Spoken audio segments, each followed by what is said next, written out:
have to restart anyway because my computer. I've got to delay it with my speech. Apparently, you guys are responding way too slow for it to be real time, and things are loading up really slow. So, terrific! Goody! And not to mention, you got to clean the Trello. So I can hear Ross's eyebrows of doom staring at Rain. I can hear that right now.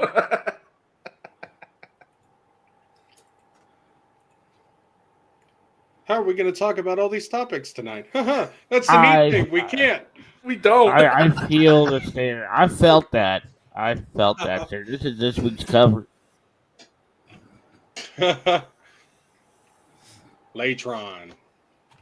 Lantron, destroy. Full disclosure, you should have left Ultron alone and put the Lane head on the Klingon. I almost thought about that, but I thought the Lantron would have been cooler. I destroy planets with just a single thought. Why won't you die? My favorite line.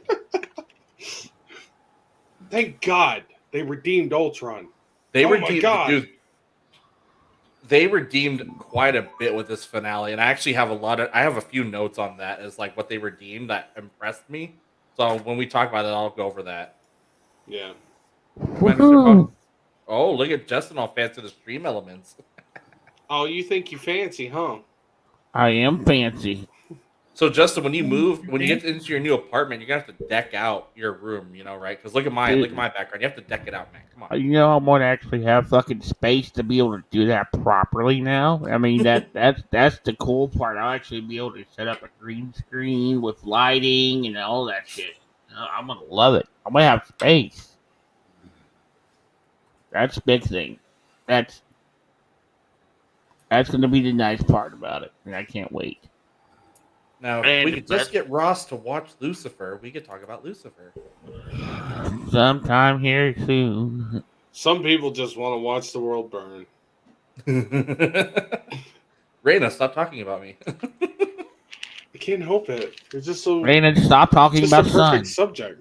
Stop talking about Sun. Quit talking about me. Sun's a fish lady. Why would she want to burn the world? There goes her water. Because fish what are we? ladies Like to take over the Team world. Magma approach. There's not enough land. Whoa, there's not enough water. Whoa. Uh-oh. Okay. One, we're not going to be talking about me being pregnant here on the show, okay? Whoa, what? No one said that. Well, somebody said something about breaking water. God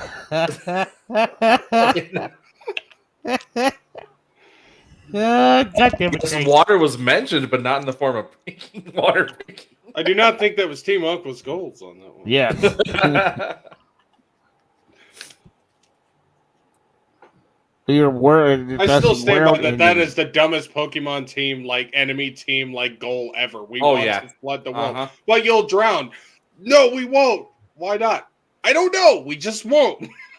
We'll figure it out as we go. Let's wait. That was so stupid. Because they all have water Pokemon. It won't help them breathe. Team Rocket will always be the end all be all Pokemon villains. They will be the best ones. That's why the Team Aqua, Team Magma, that was all stupid. I think Galactic was like fucking Thanos level threat. the guy is literally an egomaniac where he goes, I want to end the world and then create a universe that all looks like me. Like, what are you, fucking insane? Dude. If you go and watch, well, you know, some of us are questionable on this show mentally. I mean, at that point, he's literally just the guy who starts the Tower of Ricks in that one universe of Rick and Morty. Oh my god! In the show, Cyrus actually punches Arceus, which is like the god of Pokemon. Like, punches it, and the dude is just mental. I've never understood that. Like, I feel like it's funny. As much as I love Gen 5, people like praise its story for being so deep. It's like, dude, the enemy team is fucking lame too. But you know, like, it's just more story bits. If you want a deep Pokemon story, go play Pokemon Uranium. Oh, I would if Nintendo didn't take the bits down. They didn't. At least the last time I checked, they didn't, and that was a couple of months ago. Oh, if it's still up, yeah. I remember a few years ago they tried to take it down. No, Nintendo succeeded in taking one of the ROM sites down this year through lawsuit. I forgot which one it was, but I have to check if the one I used to play on is still good. Let me actually see. I have it saved. Well, I mean, this isn't really a ROM site. It's just a fan created Pokemon game, like unique to itself. Yeah, and it's on the the site I played, Arcade Spot's still live. The Pokemon Uranium is on there. Oh, good to know. Yeah, I'll have to check it out. Yeah, I think I'm going to it's check called out this Arcade Emerald Spot. ROM act though. You Yeah. kids and your card games today. When me and Justin were young, we had card games that actually had cards in them. Hey, Look, I literally played the Game Boy game, Pokemon trading card game. So hey, Greg. Yeah, Hey, we're Greg. You know how old these guys are? They were literally in the Egyptian Yu-Gi-Oh card games. Like, you know, when they Ouch. did the flashbacks, ancient Egypt playing them. Oh, that was- One, Okay, two. Banning Green, BAN. No. Travis threatens to ban me from his server at least 5 times a night. Jokingly. Only 5 times? I've actually made it a Only pride to be touting. 5,000. Yeah, he's just like, you guys are banned when we Oh, start getting damn it, too Justin! We crazy. were supposed to stream this off of my Twitch tonight. We'll have to do that next week. Well, we need to get you set up with OBS so you stream to Oh your no, Twitch. your 10 viewers will be so sad. I just Mhm. like the fact that today's been really, really weird. I'm just glad I made Raina feel better today. Today has been freaking weird. I have had ups and downs all over the place, and How about that Dave This is Chappelle? why I tell everybody okay. take a nap a day to keep it insanity away, or to keep I- a nap a day See, to Rand, keep I can morale tell awake. him. I could tell Rand a Dave Chappelle joke that's not in the style of Dave Chappelle. honestly, like, I'm staying the fuck away from politics, like, altogether. Ditto. It's That's the safest bet. it's not even worth it. Ain't that right, Raoul? It's just not worth. We have a no discussing politics anymore. rule. We got political a few weeks ago though. That was actually civil though.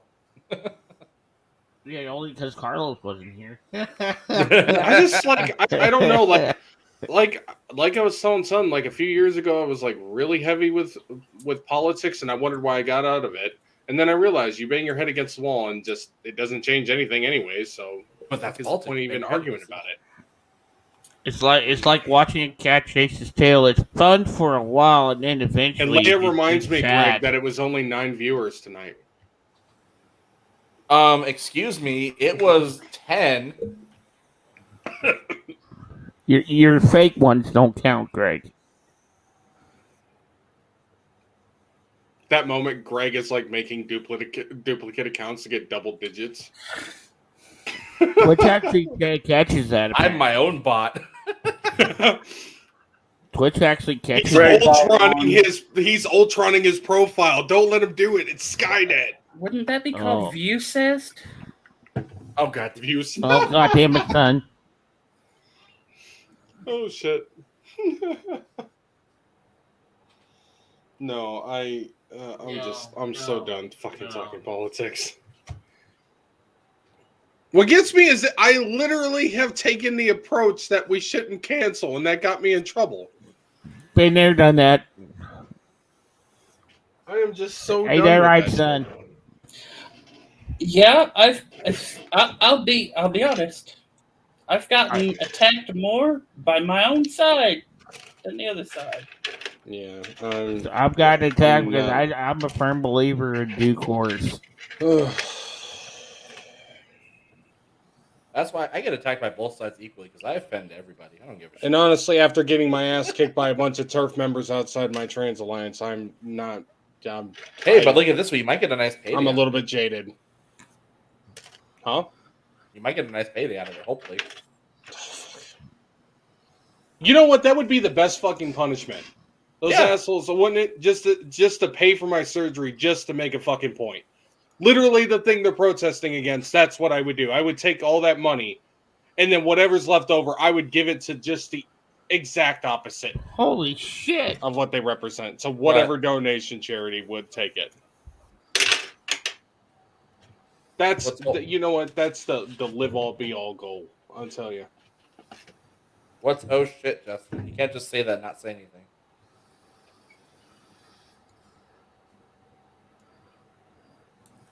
I like he still pauses. It's like Oh, for is he dramatic effect. muted? Are you muted? Who, me? Yeah, well, you said oh shit. You can't just say that and leave us hanging. Here, I'll send it to chat.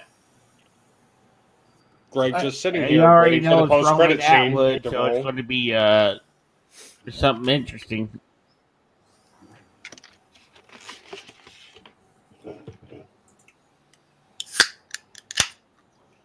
Yeah, in fact, Greg, my lawyer was like, so like, do you have any other injuries to report? I literally pull my shirt up a little bit, and there's like a big boot print on the side of my torso, and he's like, "Oh yeah, let me just snap a photo of that. I think that's Yep. good enough."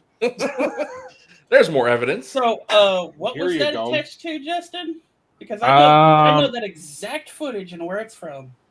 I don't exactly know what's going on here. I guess they're I just don't know blowing where is stuff up that? to blow it up. That is actually a firing range that was putting on like a basically a light show with their guns. Yep. They were using all tracer rounds that evening for like a crowd. And literally the media, without doing any fucking fact checking whatsoever, ran it as the war in Afghanistan. Yep. It was hilarious. And yet they say James O'Keefe deceptively edits his videos. But CNN does it daily. Anyhow, Ross, I see you have returned. Are you derobotified? Or has he? Have you been kidnapped by Lane? I'm just Link picturing. one, yes. I'm just picturing Artem Zola like, this computer is nice, yeah. I'm just gonna hang here. So, Why don't you dance? Take this over. I'm being informed that Ross accidentally signed a contract while he was away, and now Ursula has his voice. So Ursula. Oh wow. Oh wait. Ross is no. Okay, I was about to say that was universe breaking and not allowed. Wow, we almost had an actual paradox. Yeah, that would have been world ending. Hey, I Ross can and use that for my anti-Ross in the thesis in same theoretical matter. physics. I told you guys Ross is not speaking. Something I is told wrong. you guys the moment his internet starts working good, like if it stays that way, it was going to create a Nexus event. This is the TVA's way of correcting this situation. Wouldn't be the first time. Fucking TVA. Oh, God, it's back. Oh, Ross, I'm so sorry. Oh no. It was all fine and good until he watched What Until If, the and then Fire Ultron Nation just said, fucked Jesus. everything else. It fucked it all up. It's Ultron's fault. We blame Ultron. Ultron broke Ross. I just want to do the damn podcast. I'm sorry, Ross. I can't allow you to Oh, do that. we're doing a podcast. We're just poking at Ross. This is us hanging out. It's all part of the podcast. Whether we cover stuff or we just have fun. It's just the way we roll here at Super Geeks. Speaking of, I felt like a fucking nerd all fucking week because nobody was able to get my joke. Son, I hate to tell you this, but we all know you're a nerd. No. I'm talking about around other people. Nobody Wow. laughed at my fucking joke. Been there. Raina's brother said it best about Ross right now. That was almost a glitch in the Matrix. Yeah. So, that was almost world ending. I just you had you deja can't vu. have It's all- more than one Ross. I just saw a cat walk by. How much like it was with the same cat? And now fucking Greg is glitching. That's all we need. Wait, I'm not glitching, am I? You did. You just pulled a stop and go there for a second. Oh, probably Leia. It's probably Leia. Tell her to quit watching the naughty stuff on her computer because it's taking bandwidth. No, I'm kidding. She's probably watching. She's probably on her She's probably on her phone. She's probably on her iPad. She's probably on the TV. Hi, Leah. And I'm just sitting here. It's time for the weekly pop Greg in the back of the head. Well, she's also trying to put our kid down to sleep, and he's just not having. Oh, hi. Hi. What do you want? What do you want? Not from you. Oh, Romance is not What dead. kind of naughty stuff are you guys talking about? Because I'm watching you, so if it's naughty, it's you guys. Just saying. Well, that goes without saying, dear. Well, I mean, all I heard was somebody say breaking water, and I'm like, I'm not going to be talking about being pregnant on this show. Although that's not the weirdest thing you've talked about, son. So Well, yes, but not here and not on the show. It depends. It's just one of those weeks, I guess. Oh, I hell. make no Why is qualms it- that I'm a pervert. Oh, wait. Ross? Okay, Are you let's alive? try this again. Yes. Yeah. much better. Oh dear God, Reina, why? Why what? I'm looking at Trello.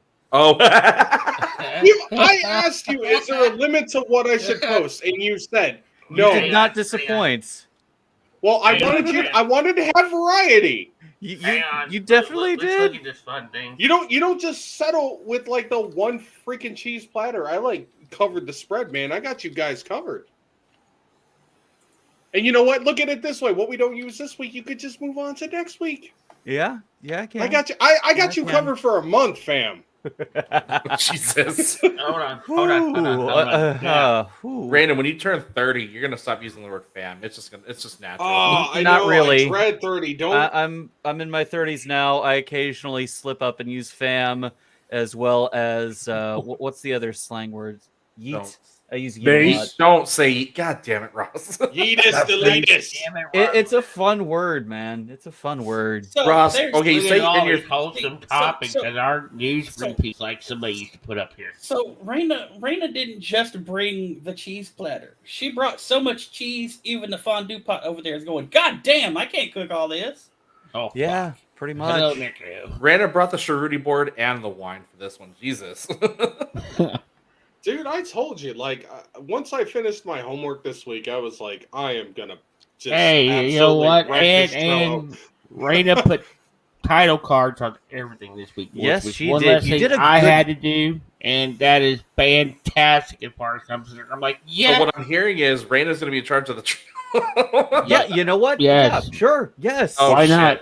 I know. Yes, absolutely. There I have- is some good stuff in this Trello this week. Raina, more Pokemon. Holy cow. Dude, I You know mean, what? you know, if it's better than the Snooze Fest somebody else tries to put up in there, I am all for it. Yes, This is Dave, now you your saw thing. Nerf in the Trello. Yes, my big brother is a big that's Nerf fan. okay. He builds his own Nerf guns. So Raul, you said this place has changed a lot, right?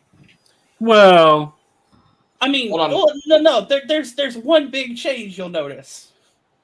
We don't go hours over anymore. Are you missing the 4-hour This is show my- that we had Hold on. last week, son?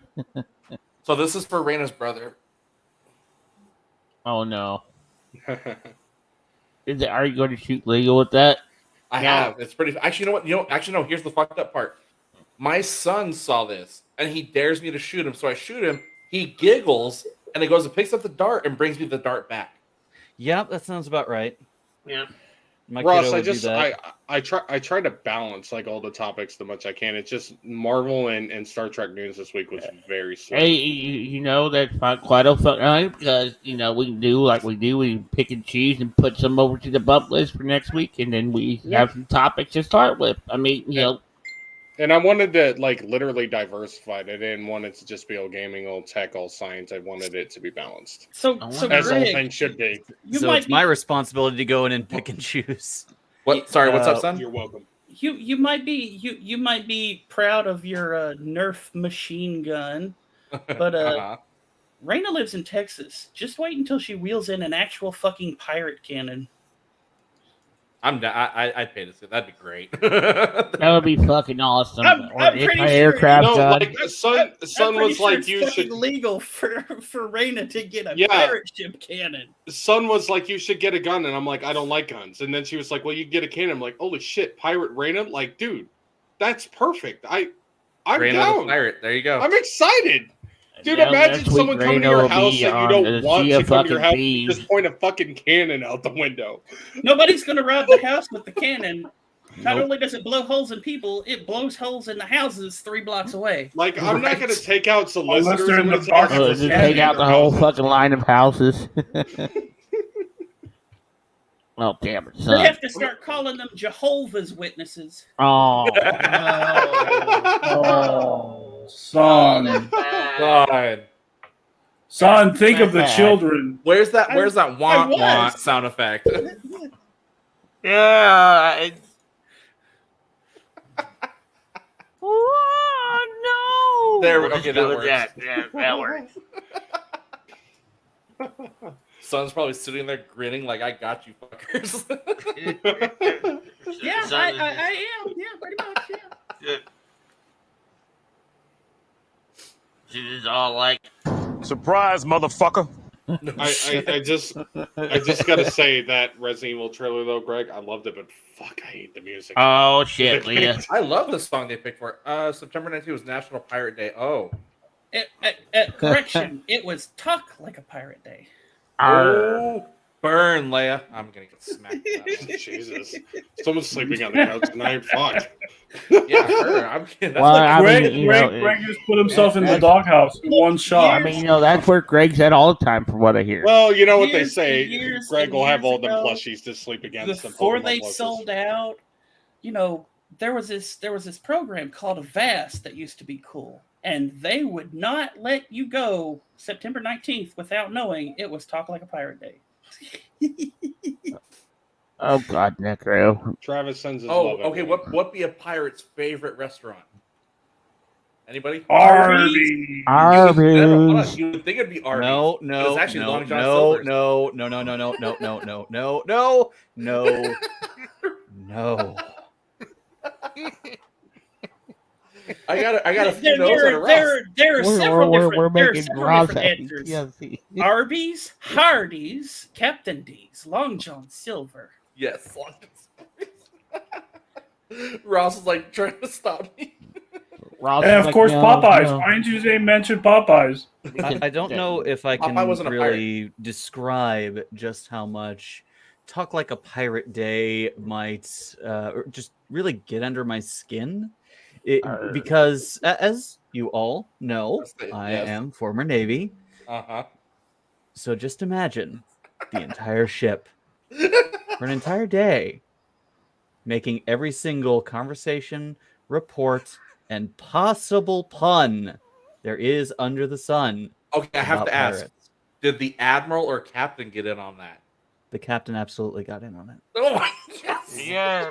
So It- what you're but saying to a far is, lesser degree than others. so The what ships you were absolutely saying loved is, it, though. is that you're now trained in resisting torture.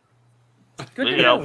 There you go. Facebook actually has a language Mary. setting for talk like Ross a by the pirate. end of the day was like, "Why is all the rum gone?" The only Facebook exception to my loathing of the pirate theme was the shellback ceremony. That is the ceremony where we cross the equator and Davy Jones rises from the oceans God. to induct the Oh, crew no. into the realm of the shell of the golden dragon, and the crew must present themselves via Davy Jones to King Neptunus Rex himself. Oh, And for debase fuck's themselves in front of the king to be given the honor of becoming a shellback. I participated in Somehow I That's don't that's wanna a take the really challenge long of- and eloquent way to say you just had to have sex on the poop deck. yeah, I wanted to say that. No, but there was a fair amount of hazing involved. Yeah. I've participated in that Son, ceremony you're gonna 4 have to stop. times. You're gonna break Justin. It's probably not going to be the first time tonight. Probably won't be the last time tonight. I I'm mean, really- the night is young.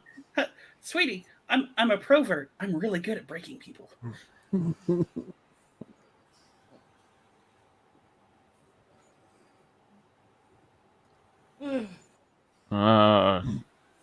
Ross, Yes. everything stable over there? Yes, everything is stable. Good, good, good. Restarting my computer and my router seems to have done the trick. Yay. I don't Now think the I'm rest just of us are stable. nah. Well, emotionally and maturely, however you want to put it, none of us are actually stable. No. But trying to prune these last couple topics to keep us in time is going to be tricky. Is that I wanna another keep the age good joke stuff towards me pushed. and Justin? I won't take it. It's a joke towards all of us, man. We're all equally crazy. Shit. I got a speech at 7 a.m. And I boy- make and- smart life decisions. Yeah, because somebody chose to have a class on Saturday mornings. Yeah. I forgot about the podcast, and by the time I was in it, I was like, you know what? I'm Forgot 2 weeks about into us? this fucking class. So Wow, Hey. Raina forgot about us? Thanks, Raina. I am- Rena. I am so late today because the lady and I finally had a little time together, so we were catching up on the manifest. Greg, shut the hell up. Do not say it. I was waiting for it, too. You know, he has been bounding to ask if you watched Lucifer all week. And I'm like, does it look like we've been able to clone Ross? Then no, shut up. Well, now that I'm finally getting off the 10-hour schedule, I'll actually have time after work every day. Jeez, Ross, like that landlord. from Ross with Spider-Man 3. I'll time. watch Lucifer when you fix this damn door. Rant, please, rant. Rant? You have Ross these will rants- watch, actually, when Ross gets my gift I sent him, he'll watch Lucifer. Oh God, I'm all curious what you did. Jesus, talk about selling your soul to the devil. Holy crap. Well, he said I he mean, collaborated literally with you, Lucifer. Justin. Huh? He said he collaborated with you, Justin. He Oh, did. yeah, I did collaborate with him. But Justin doesn't know what I sent you. The collaboration was just like, hey, I need to do this. And I was like, here, I'll help you. So Greg admits he's a collaborator. I think we should execute him, Ross. Oh, god damn it. Well, then we're going to have to execute a lot of VTuber Actually, no, collaborations. technically, Justin admitted he was a collaborator. I'm the one who initiated the plan. We both conspired on it. So you're the Cardassian. Well, let's kill him anyway, Ross. I like this Oh, plan. jeez. It's bold. No, Greg, we're harming the making of this podcast. This Leah, time. Is his insurance caught up? Sun's setting the war just axe saying. on the table like the tribunal council's in session. You know, So it's as soon funny, as I Ross get the turns on his Cardassian camera, joke I mean- now. I'm that far ahead. I finally get it. Yay, I'm getting Trek jokes. Oh my god, it's happening, guys. Yay! Speaking of, would you like to hear my Trek joke? Uh-oh. All right, go for it. I'm afraid to. It's where no one has gone before. All right. Get off my lawn. What now? What are you doing? Hey, whoa. What are you doing? I think we have to have a talk. Oh, shit. So, Greg, Okay. time to be honest. Are you secretly a Cardassian? Sons, are you secretly a Cardassian? I'm like, no. That sounds like something a Yeah, Cardassian would say. I say just kill it. What a Greg. Cardassian would say. Hey, Greg, is your life insurance paid up? Yes. Oh, then you can Yeah, kill have him. fun. Bye. No, Bye, I, have a great time. Good job, Greg. I think Actually, of grab that some meme, fucking guys. make-lift from the wall. The damn the trouble in terrorist town meme.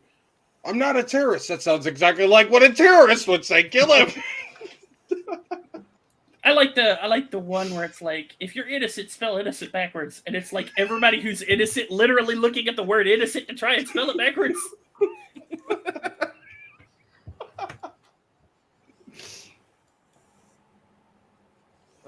This actually, speaking of innocent, there's a channel I watch on YouTube called Legal Eagle, and a lawyer goes through and he dissects either goes and has fun with movies like, oh, that's not right in the courtroom, but it's funny. He does real life cases. But what he did a recent show, that was about a week ago, he decided he goes, I'm gonna let my friends roast me. So he let his buddies come in with the worst lawyer jokes you could come up with, and they were just roasting him for like the entire 10 minutes.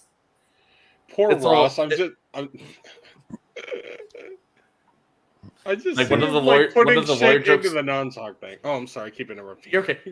He goes, one of the lawyer jokes, the guy goes, it's so cold outside. Lawyers have their hands in their own pockets. I was like, damn. I've heard that one before. Oh, poor Ross. I just Another see the lawyer, list of YouTuber non-talked I about watch. topics just increasing as time goes on. Well, I'm trying to keep the main show into about an hour and a half, so it doesn't look like we're just overinflating everything. And You tell me we you can't barely fit ever all make 25 that. topics? Well, we ought to be good this week because we don't have because Travis took the week off. So, I mean, Oh, it Ross is... we can cut in a few minutes what we normally set aside for his intros. Poor Ross. It's like, what did you guys think of the Resident Evil trailer? It was good. Next.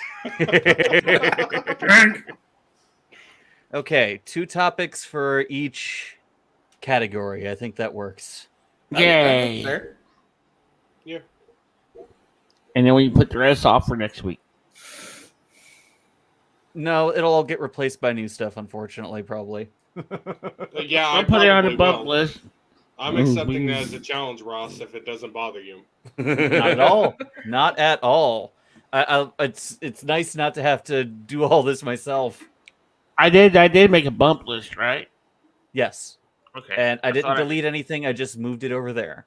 I am going to delete the archive list, and because I mean that's really kind of redundant. Because we're just archiving stuff anyway. We don't need to have an entire archive on display. And That'll kind of clear it up the front a little bit. just so you guys know, like with all the ones I share, Mm. I don't use shitty sites. Like we got this covered, so you don't have to worry about that. And Please I have a don't. link with Badgie will every have news to story I cover. have actually has a link that follows it. So we got this covered, and giant freaking robot are terrible. Badgie will eat your liver. So you'd think that after Disney acquiring like literally all of 20th Century Fox, that Freeform would actually get its shit together. You know, for the 31 Nights of Halloween, right? Right. Because they own so many fucking scary movies now made by Fox, right? Nope.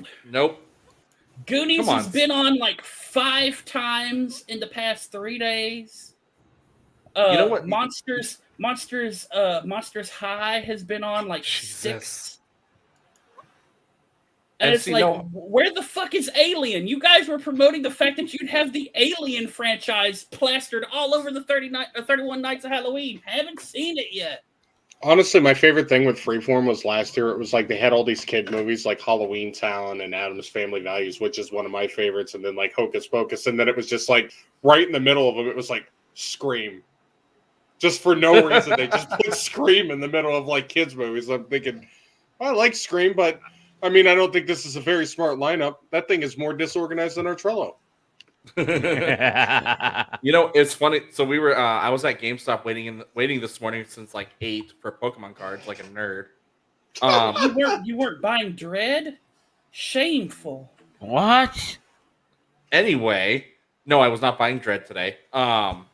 Buy so I'm waiting in line, and I'm waiting in line. I was like, I was telling you guys, we were all talking about Disney Plus and talking about the Marvel, and I was like, I'm waiting for the one sale in the world that would absolutely break existence, and it's the fact that if Disney would accept the offer of Apple buying Disney, but Disney has said no because Disney's pissed because somebody can buy them. I don't know why. I think that was on Forbes. Sorry, I think that was on Forbes last year. That Apple copped an offer of $250 billion for Disney, and Disney said no. Oh, Jesus. I just picture Apple Disney negotiations like Apple, like, well, how much money will it cost to buy you? And Disney just like, well, if you have to ask, big man, you can't afford us. And here's the thing. Here's the thing. Apple has this is something that gets reported all the time. Apple has more physical, actual cash on hand in the bank than the federal government. That's not surprising. Disgusting. Like the government on the average has about $80 billion in the bank. Apple has been averaging 120 to 160 billion in their bank. That's not surprising. You see what I'm saying, though? This is why it's like these rich assholes are the ones that are supposed to fix the world. Are you serious? Oh, come on! I fucking hate corporations so goddamn much. Blame. Oh, like they passed the Telecommunications Act. That's what allowed all this shit to snowball in the first fucking place. Honestly, I just that's why it's just another reason I'm so done talking about politics. Like I'm supposed to rely on these rich assholes that have never even spent a day in a working man's shoes until they're a bunch of rich. Speaking of rich assholes in Apple, I've actually debated on. Oh no, world ending event. No. Oh fuck. The timeline. Oh shit! TVA's coming. TVA's coming. It's okay. Speaking of the other one's just an artifact. Speaking of rich people and not knowing how to work, Raina, a story was published. I think it was a couple days old, but published this week of what's it called? Raising Cane's sending their high level executives to go work in the corporate stores because they're understaffed. So they have the higher up executives going in and actually having to cook the food and serve the food and all that. It's fucking hilarious. I don't know. You mean the higher ups actually have to do work now? Yes. Oh my god. Legitimately. Dude, that's the American Dad meme. Okay, so how do I cook this? Boil water. What am I, a chemist? So, I thought it was just like like a joke. chef. Oh shit! Wait, I am the chef. Fuck. What do I do? I thought it was kind of like a thing where they undercover boss. No, Raising Cane's has sent their higher ups to get in uniform and go in the stores and the corporate owned stores and start making food.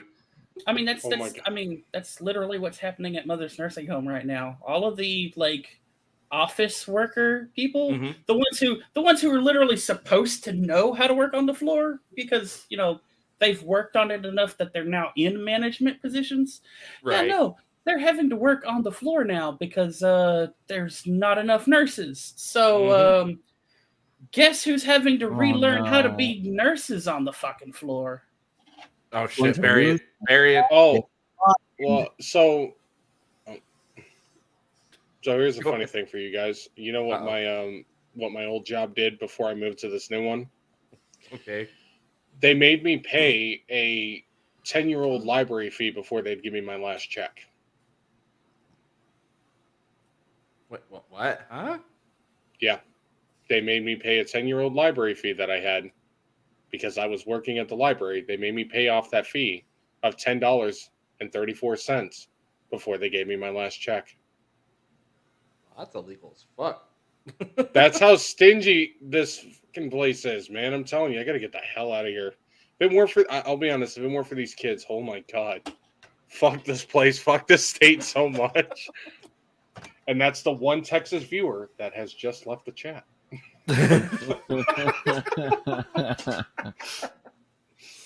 I mean, if it was like Texas. This if the ain't no headache place wasn't for no trans girl. Mm-mm. No. Mm-mm. But that's I mean, I've done enough in labor law research and all that. That's illegal as fuck. That even if you committed a crime, it is illegal to withhold. That's illegal to do that because I've been fucking restaurant management. You're not allowed to withhold anyone's check. My god, yeah, my old boss threw a fit because he knows I would pull in the extra time and would basically alleviate the stress from all the manager's job, and he became a total prick when I left. Honestly, he was just oh, you're leaving. I'm like, yeah, well, that job's gonna pay you less. Yeah, but I'm with people who are like me, and I don't have to deal with the bullshit of coming in here every day and nearly just dealing with shit the moment I walk through the door. I'm cleaning up everyone else's mess. I ain't lower decks, bitch. I'm bridge crew. I'm like, fuck this, man. God damn it, I'm Raina. It was just you got Justin to groan on that one. Well, it's I got so sick of just... I'm ending everything. Tactical nuke incoming! I got the work just stopped feeling once the Trans Alliance was look, you want a job? I was like, yeah. No, like they're like, but your experience. I'm like, look, I'm going to school. I don't care. Like, I can't. Like, in this job, it's just, oh my You gotta god, go it's where you're just happy. nice. I mean, I left a management job and I went to work at a fucking barbecue restaurant because it was a family owned and operated business, and it was a better environment than working in a management shop. Oh shit! I think the best thing I that think have we've ever, broken reality. We have broken reality. Ross keeps duplicating. I'm going to use this for my theoretical physics thesis now. dude, I'm Ross? getting some transporter incident vibes going on right now. Just a Every single disappearing. time I bring up the website on any browser, my computer just seizes and says, "Nope." Maybe you need a reboot. Again? I already No, did you reboot. didn't reboot the PC. Ross, do you have Discord open? I did 'Cause know reboot the Discord PC. Do you have That's what- Discord open? Sometimes Discord causes these issues with StreamYards. I don't know why. It's because the Yeah. longer Discord stays open, the more I do RAM not have tries to Discord log. open. Chrome is Okay. I just thought I'd ask. Okay, you shouldn't be using Chrome in the first place because that's another fucking RAM hog. I use Chrome because it conveniently saves my passwords. You should move to Brave. But- Brave literally copy pasta your everything from Chrome. Oh, No, shit. that or Edge is not bad either. Edge is really nice now. I We don't can't. talk I about can't. Chromium. I have to use Chrome for my NMSU because their canvas will not work on any other browser except Chrome or Safari. I used to use Firefox, but yeah, like Greg, like my campus, it does not freaking allow it at all. Yeah, I have to use Chrome Firefox for is my trash. extension. Yeah, because one of the warnings every time I sign into Canvas to check my classes, the first warning that pops up: do not use Edge due to security settings, and Firefox may slow down performance. Like, well, thanks. I don't know why. I think I'm only using Chrome now too. On top of that, just out of convenience because I have a Gmail. Like I don't use it because it's fast. It sucks. It closes a lot, but I'm just kind of like I'm just too lazy. It's like for what I do on here, like my gaming is. You know you can link your Gmail with your Microsoft account. Why would I do that though? Why? Why? Well, if they you already, wanted to they use already something passed else on out. bullshit updates. I'm not giving them any more of my time. I mean, I could. I've heard that Edge is improved. It's just like I still have like I actually like I have it. like Vietnam flashbacks of using that terrible Vista like Internet Explorer, and oh my god.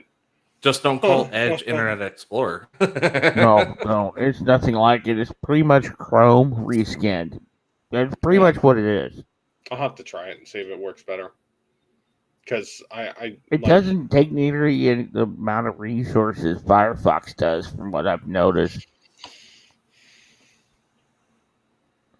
But yeah, hopefully we get Greg's a lots. damn rocket scientist. Fix it. I am not a rocket Yeah. scientist. Fuck you. Leia, go beat I am Ross's not an internet engin- and it's I missing. am very specifically a physicist. I am not an engineering or rocket physicist. So no, I'm not a rocket scientist. Hey, Justin. Yo.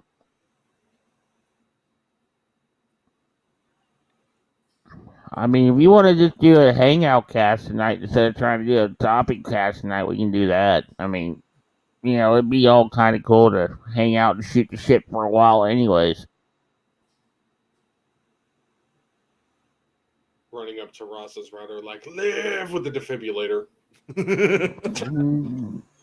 He's gonna fire his Arnim Zola arrow into it. See what down detector says. You know what? This is great because I think Travis wanted to actually talk about lower decks. Like that was the only thing he was really missing. So we could talk about stuff. Well, I Like, we should mean, just like, double next up week. reviews. Well, I mean, we're not going to have what if next week. So, I mean, the double decker, lower decks, and what if is going to be fine. I guess.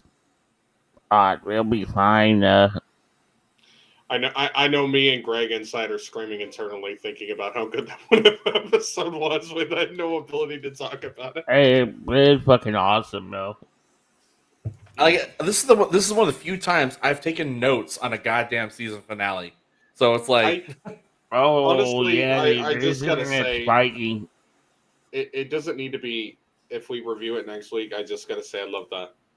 It seems my only command was to neutralize, and the only thing I have left to neutralize is you. So guess what's going to happen? You're Am I going the to only? die. Am I the only one who would think that Killmonger would not have been terrible for the Infinity Stones? He would have been a great villain to see what he did with it. No, I'm saying he would have been. It would have been good for him to have the Infinity Stones. His head was in the right place. His head was in the right place, but Oh, he was, dude. He pulled a freaking. He literally pulled. This is what I call a pro gamer move. Like he straight up. Okay, like, and no one when noticed. now, of course, for the plot of the show, I know why, but when Thor put down one of the Ultron bots' heads, and when I saw Eric look at it, I'm like, oh nope, there it is. He's gonna do something. Look at this weeb doing malicious shit. No, I honestly, I think the moment that was just really just stand out to me is just the million Mjolnirs. which begs the question: is Captain Carter worthy? I would have, yeah, that would have been interesting to see. Well, actually, no, she wasn't, because I think she actually uses one of the hammers to pull her somewhere. But Thor is actually, calling that it doesn't back. prove anything. Yeah, Thor is calling it back. She just hitches a ride. Oh man, evil Doctor Strange was like just good. He's not evil. He is not evil.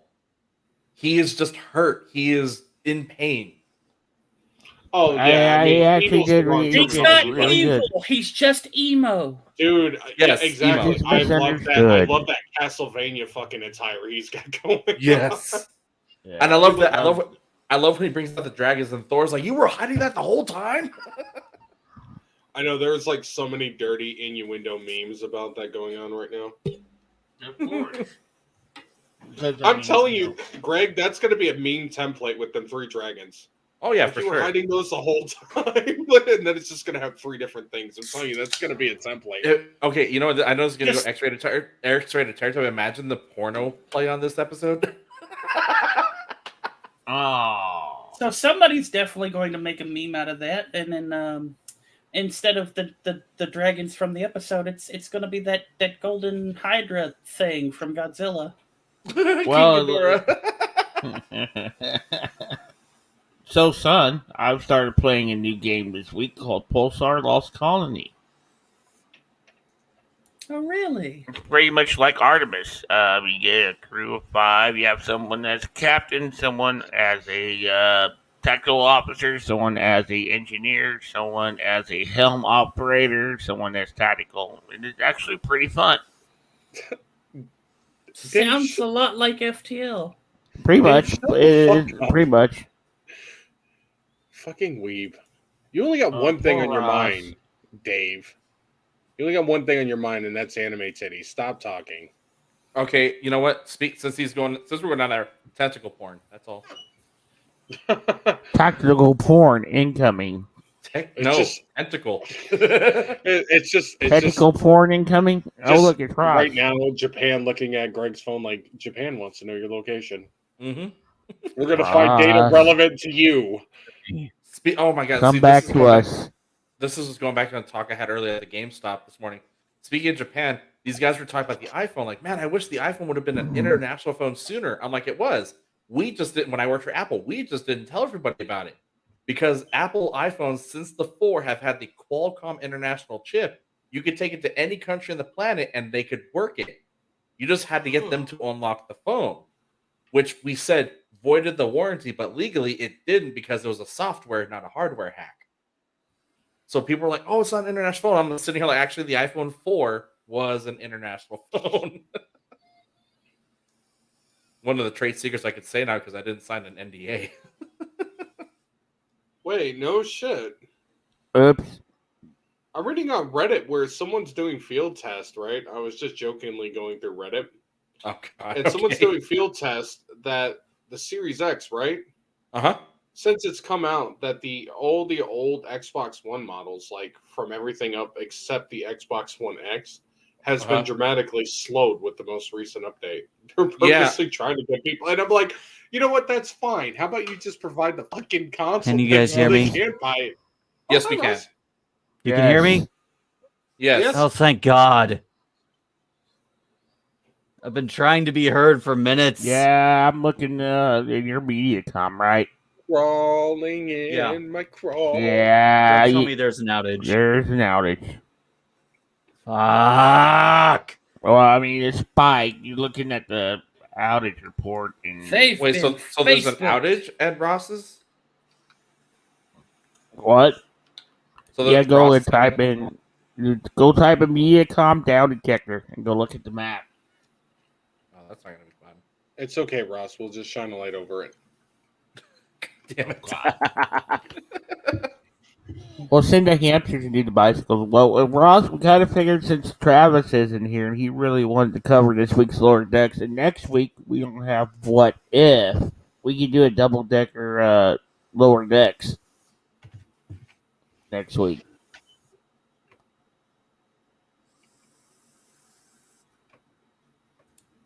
So we could do third class and the Fiesta deck. Woo! Poop deck. Only if we invite Mariachi Q. Well, yeah. Hopefully course seem to be we're- leveling out a bit. Raw is mariachi Q. No. Carlos is. Dude, he's not here. He's literally at another podcast right now, causing them chaos as we speak. Probably traitor. He's taking a break from us Picards and he's going to mess with the Cisco now. Well, Ross, you've been here for longer than a whole 5 seconds. Congrats. Yes, that's something. Let's see if I stay up once I launch my broadcasting software. You know what's sad is Ross's short time here tonight has been more than Carlos has been here in a month. To each their own. We all have our responsibilities. No shame. I'm actually glad that Carlos is taking a break. I think he probably needs it with everything that he told me had happened. Yeah, he needed it. He had a whole bunch of stuff coming up. I think honestly, like a lot of us are hitting our threshold, at least on my side. So Yeah, I can't wait. Not to be a jerk, but it's like, when I've had a great week and everybody's had an unfortunate down week, and I'm just like, I don't want to be that douche and coming all Mr. Positivity. Oh, I've had a great Head week. ahead, because turn back now. I've had a great week. Well, hey, but yes, son, you don't know this yet. I'm going to be moving finally. have you guys seen? Hooray! Have you guys seen? I got approved for my new apartment. Yay! I mean, I got my new job this week. It wasn't all bad. In Yeah, fact, my see, week was great. just good. Today was just weird. I wouldn't even call it bad. It was just fucking weird. Yeah, it's been a weird week too because I'll take you saying weird over bad, because then that weird I can just be like, oh yeah, that is weird. Versus you saying that's bad and be like, shit, how do I cheer I didn't up? have a bad day today. I didn't have a bad day today. I would say I I didn't had say a you bad did. moment, but I didn't say you had a bad day. I didn't say you were. I was just correcting my own words. See, Greg. you see, that was a Jurassic Park. Leah, moment. Leah, get him under No, no. control. Woman, stay in your room.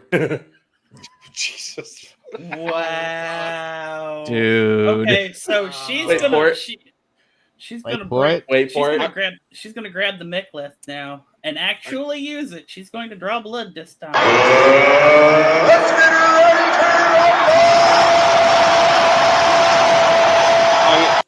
I'm just gonna say right now, if Greg gets killed on stream, we just need to have the Dark Souls "You Died" just pop up right on his corner of the screen. Is there a death noise or cheer from Squid Game? Oh, God. Hold on. She's not coming in here. Okay, it appears that I am up and stable and broadcasting on stream. Yes, I got your Twitch Fantastic. notification. Oh, so let's get this show on the fucking road. Finally. Tricky, get the bags.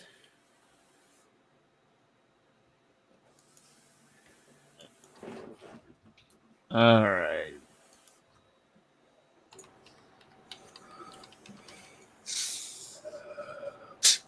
What happened to Raul? Oh, no, Raul's there, Brenda. He's here. He's here. So, As soon as Justin's ready, All right. Oh, hang on. Even David's like, she'll get you later, Greg. Yep, she knows where you live, just a few steps away. All righty. Right? And countdown. Oh, we're doing that.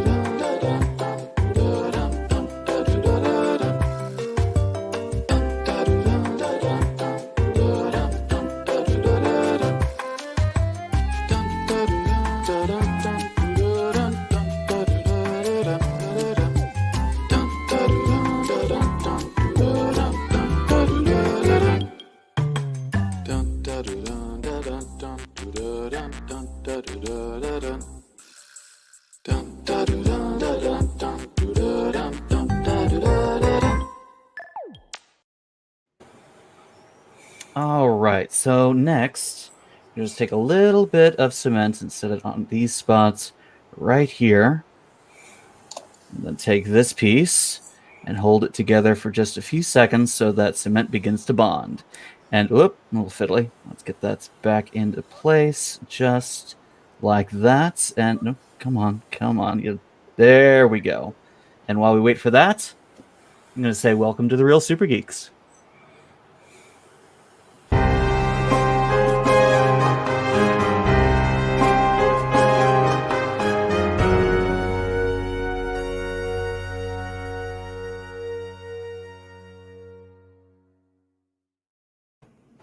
The fuck?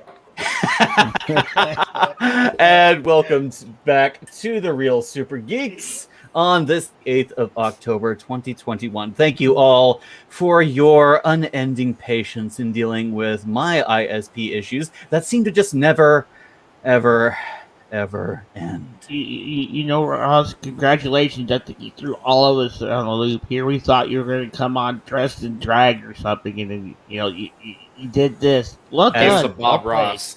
Does it count that he has a Riker beard?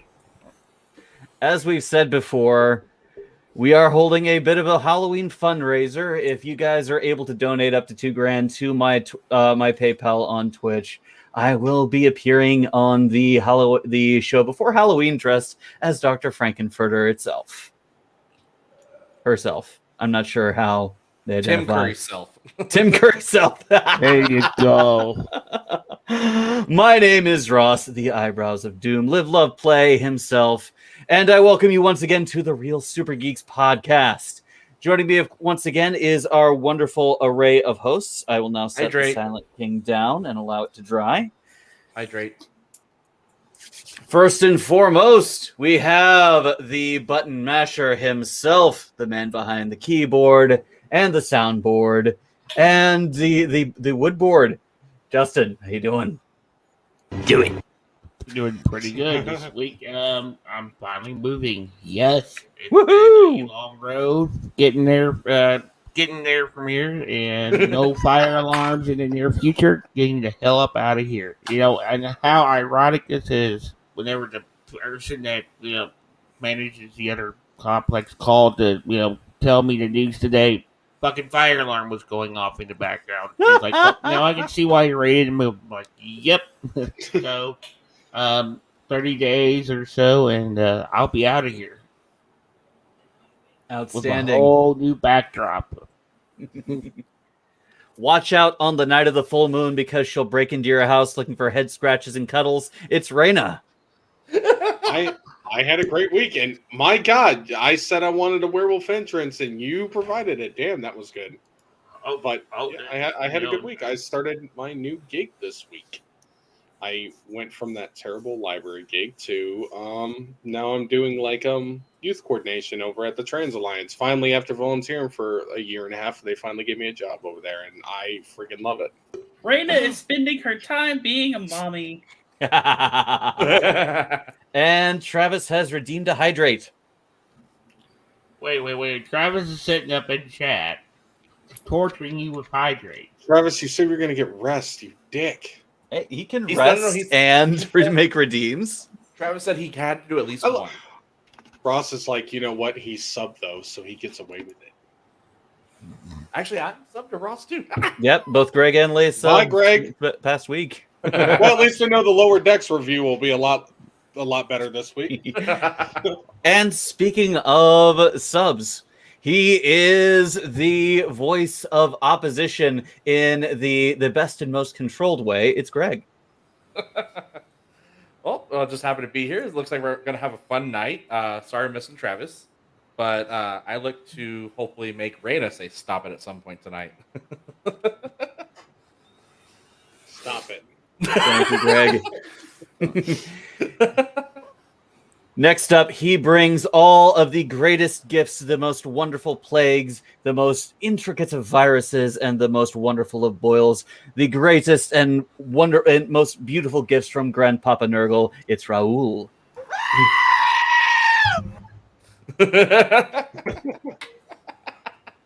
If you play 40K, you get it. How you doing this week? I'm not bad. That scream sounded terrifying. Scared me. What are you talking about? So I heard you got a new computer. I did. This is why I can show up to this week. Thank you, son. Hooray! Outstanding. And she will kill you with kindness, love, and snuggles. It's Sun. How you doing this week? And where the hell are you? And also a dagger in the back. Yeah, that too. Do fish snuggle? Yes. Obviously. I wouldn't get laid as much if I didn't.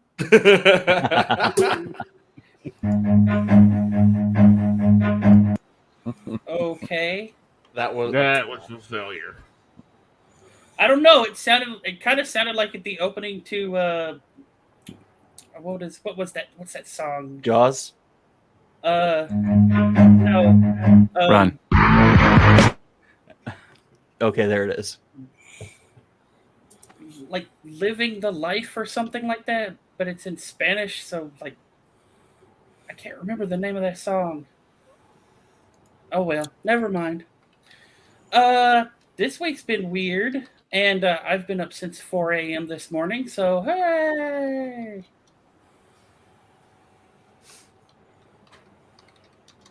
And you got a location for us? The depths of the ocean still. That works. Yeah, All there's a right. shark in the background. Justin, could you drop a link of the Trello on the Facebook chat, please? That way I can actually follow along, because I have minimum setup on the computer, just in case. Keeping track of everything right here on this broken thing. fuck off, Brandon. We're not the Wish D&D party. We are the D&D party. The Wish? What? Look at her comment on YouTube. I can only open so much with just my gotcha. eyes. Hey, her comment goes, oh, there we go. Justin's got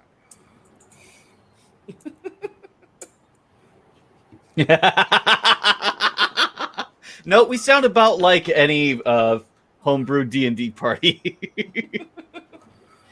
Perhaps, This also makes Ross the bard, doesn't it? Yes. now I'm the DM. Is he? Well, Justin, the Facebook chat. Oh, Ross, you the DM, you hold yourself so high, don't you, buddy? Yes, I do. I'm telling But you, Bard- Carlos is cute watching us. He's But going to make Bard things go works right too. I shortly. could go with that. I'm just saying. Ross is I- not a merry man. I do take any excuse to sing when I can, but don't ask me to dance. What is William Shakespeare but the DM of plays? Okay, yeah. You know yeah. what? I hate to admit that, but that is actually freaking true. Let's sound logic. Leia messages me because she's in the other room. She goes, I'm the DM, damn it. The dominatrix, maybe. Oh, she's the one that All has right. both the mechlef. Unfortunately, we do not have our... Travis is not with us, so we will not be treated to one of his most excellent recaps. So, Roll, since you're just joining us back, have you watched Lower Decks and What If? I just got everything back working 3 days ago, so Okay. I have not caught up with anything. I apologize. That's no problem. Justin, how about you recap everything for us this week? Oh God.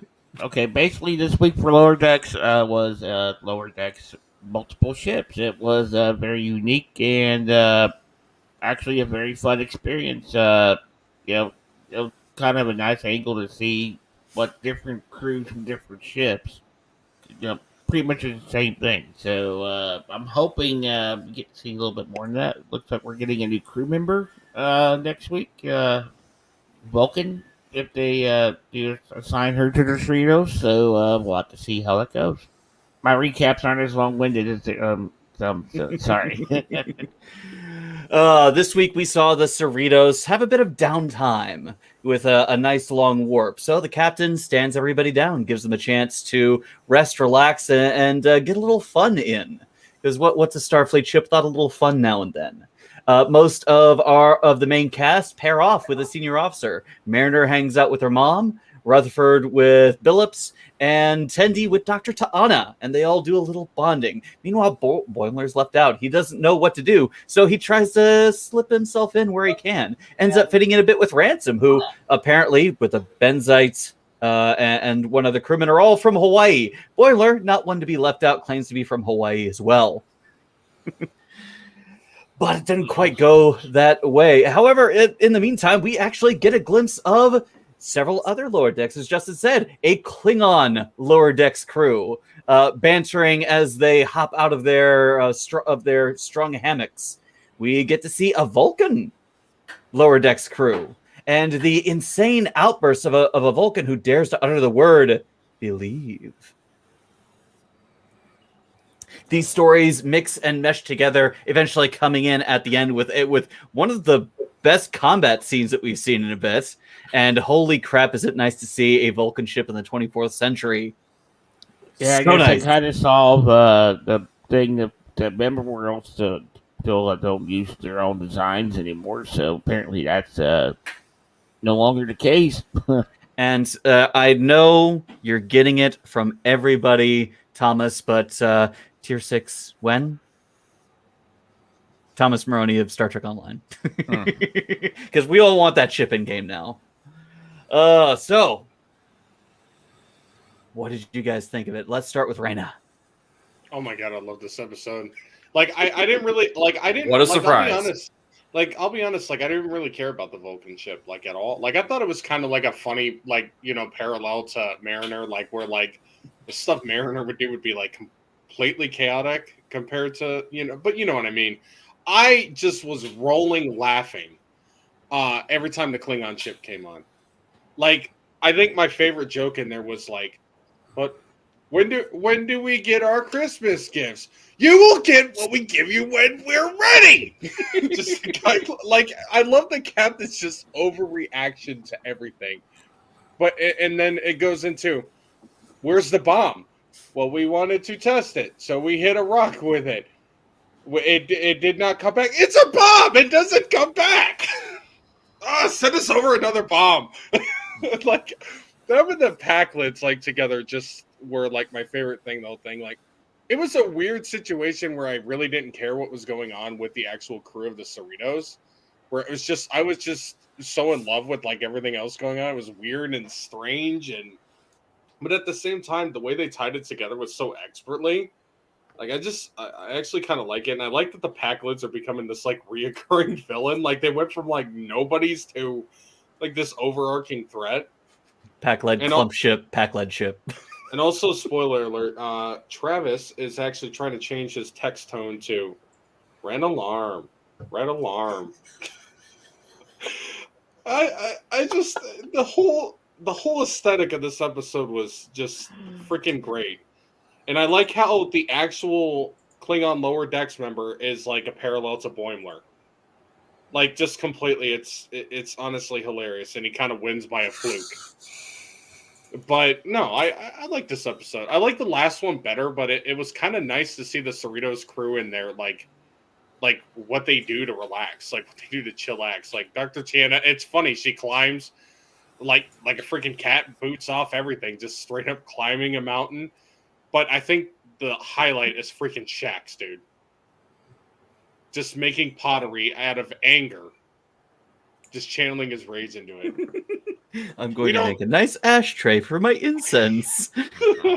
Like, this episode was great. I loved it. But like I said, no surprise. But here's Greg's review of it. I didn't like it. It was trash. There you go. Of course.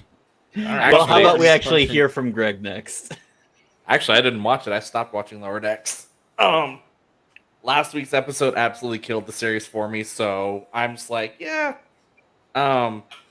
Judging off Raina's review is clearly she said what I would say it was trash. It was terrible.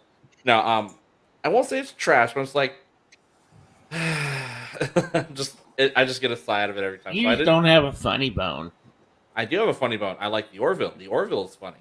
Yeah, he likes Well, hearing. You don't he have likes a hearing funny bone. divorce- He likes Yeah. hearing divorce jokes. Oh wait, that's right. 15 We're all- minutes out of we're a all 45-minute anti-Orville episode every episode.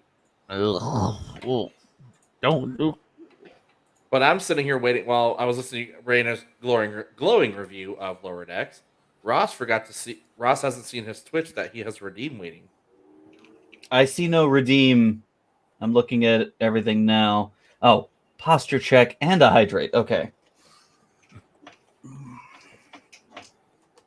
Shoulders back, make it up. There. But Now I look like I have a stick up my ass. Yeah, actually, yeah. Keep the redeems moving, Lower Decks. But Justin, since you saw Lower Decks, you go next. You're muted.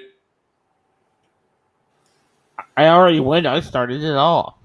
You did the recap. You didn't give us your review. Well, I mean, pretty much going to do the same thing as a recap. I mean, it was a great episode. Did everyone actually watch the end credits Yes. with the Borg? Yeah. So that was a cool little call in. But yeah, it was a great episode. It just, what we all figured Lower Decks was actually going to be at one point. But, seeing the different perspective, I think the Klingons were definitely the favorite. I wonder if we're going to get to see more of them, particularly going forth. So hopefully this is the start of something different with Lower Decks. Maybe. We'll see. We're definitely seeing the Vulcan again, that's for sure. So, yeah, and we only got 2 episodes left this season. What are we going to do with no Lower Decks review? Review Prodigy. I'm very much looking forward to Prodigy. Me too. All right. Can't wait. This was such a fun episode. All right, with here's the fanboy review because that's what I do. I loved that we finally got some Klingon perspective. You guys know me. I love the Klingon stuff, and just seeing these grunts on a Klingon ship, the Becks, the lowest on the totem pole. Someone's got to haul away the dead bodies after the fight to the death. Someone's got to walk and feed the captain's targ, or it's a jackal mastiff. This one was furrier than anything we've had before.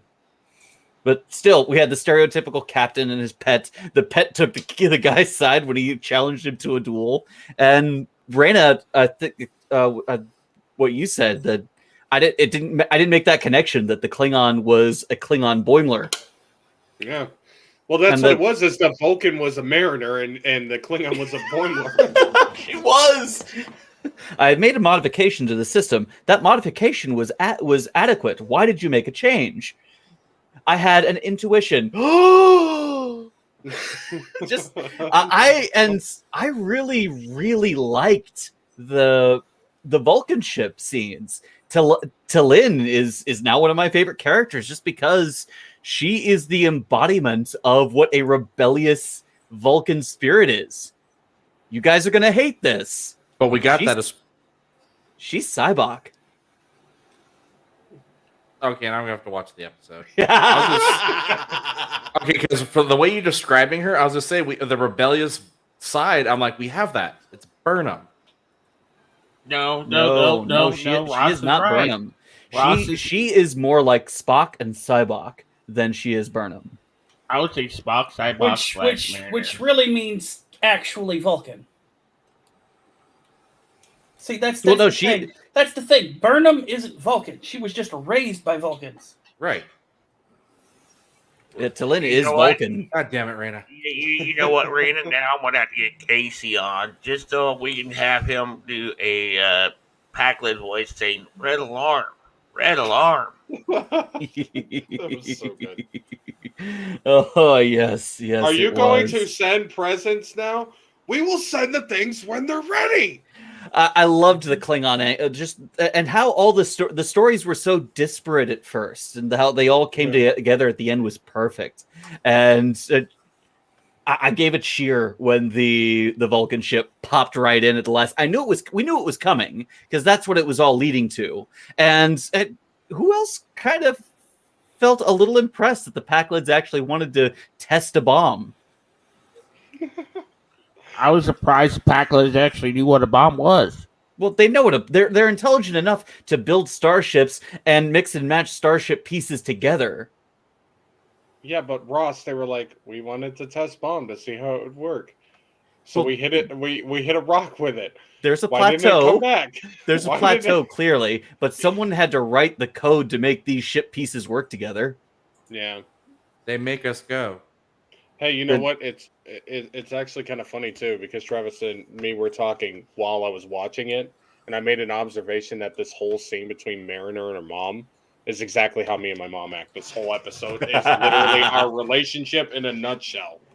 I loved how much they crammed characterization into these such small moments in the show. Mariner and her mother in the phaser training range, just ripping into the remotes and each other, just bickering like crazy, and you're thinking, holy crap, are they really enjoying themselves in there? Spoiler, yes they were. The pottery session with Shax, like we mentioned earlier, wonderful bit of characterization for him. He does apparently have a chill side. It's how he channels his rage. And of course, Ta'ana climbing rocks with her claws. With her claws, and Boimler showing up with Spock's rocket boots. Oh, is he okay? The safeties are on, right? Yeah, probably. I don't know. Who cares? Let's go. And Boimler is just laying there twitching. And the amount of characterization we got with the two brand new characters on the Vulcan and Klingon ships was amazing. You got a feel for who these characters were immediately, and in just a few minutes, you really got to know them. The writers are doing an excellent job on this show, and I'm loving it. I hope we get to see more of the Klingon. I have we all have a feeling that T'Lana is going to end up on the Cerritos and hopefully become a part of that crew. She doesn't seem too enthusiastic about it, so it's going to be a hard sell. But if anyone's going to win her over, it's Tendi. And probably my favorite part of this show, we finally got to see a bunch of cadets on the Cerritos. Yes. And there is a tier lower than the lower decks. And Ransom, understanding that Boimler didn't fit in with his new clique of moon people, got him an in with these acting ensigns, these cadets who are in uniforms very similar to Wesley Crusher's when he was an acting ensign, which was pretty cool. So you're saying they had a bunch of Tillies on the show? Yes. Yeah, kind of like Tilly.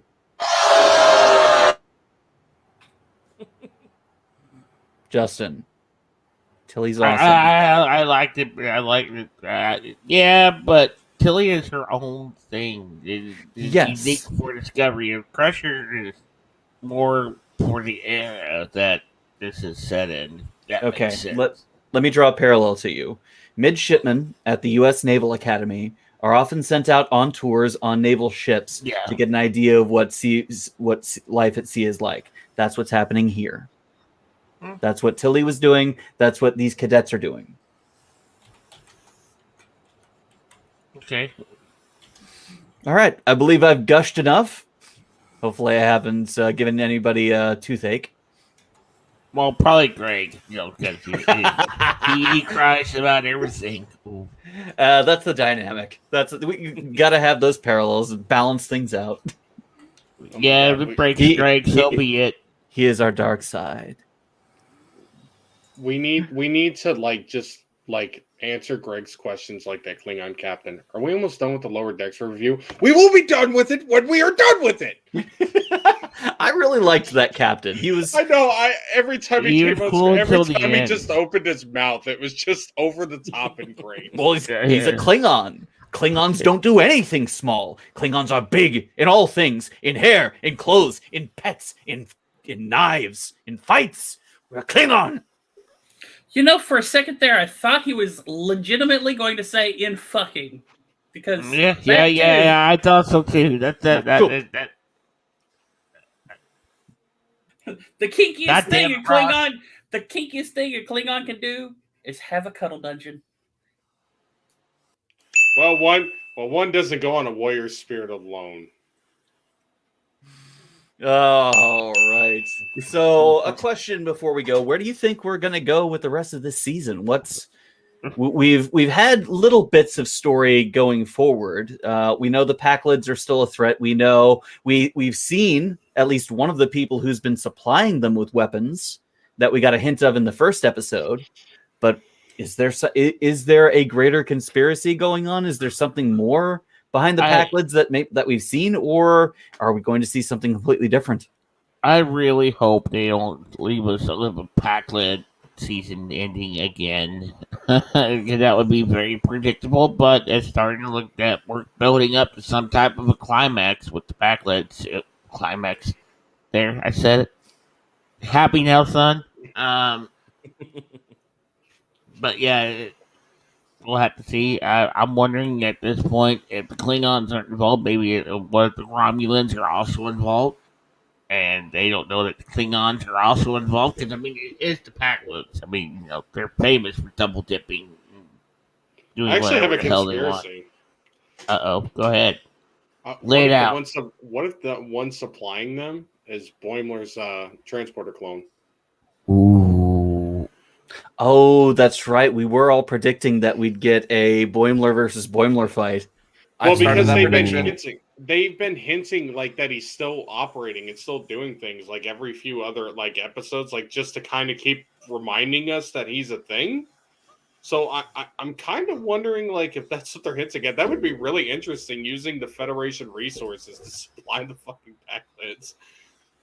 Like that'd be interesting. I mean, if he is revealed to be the big bad behind all of the things, like, ooh, God, that's actually really fucking good. Well done, Raina.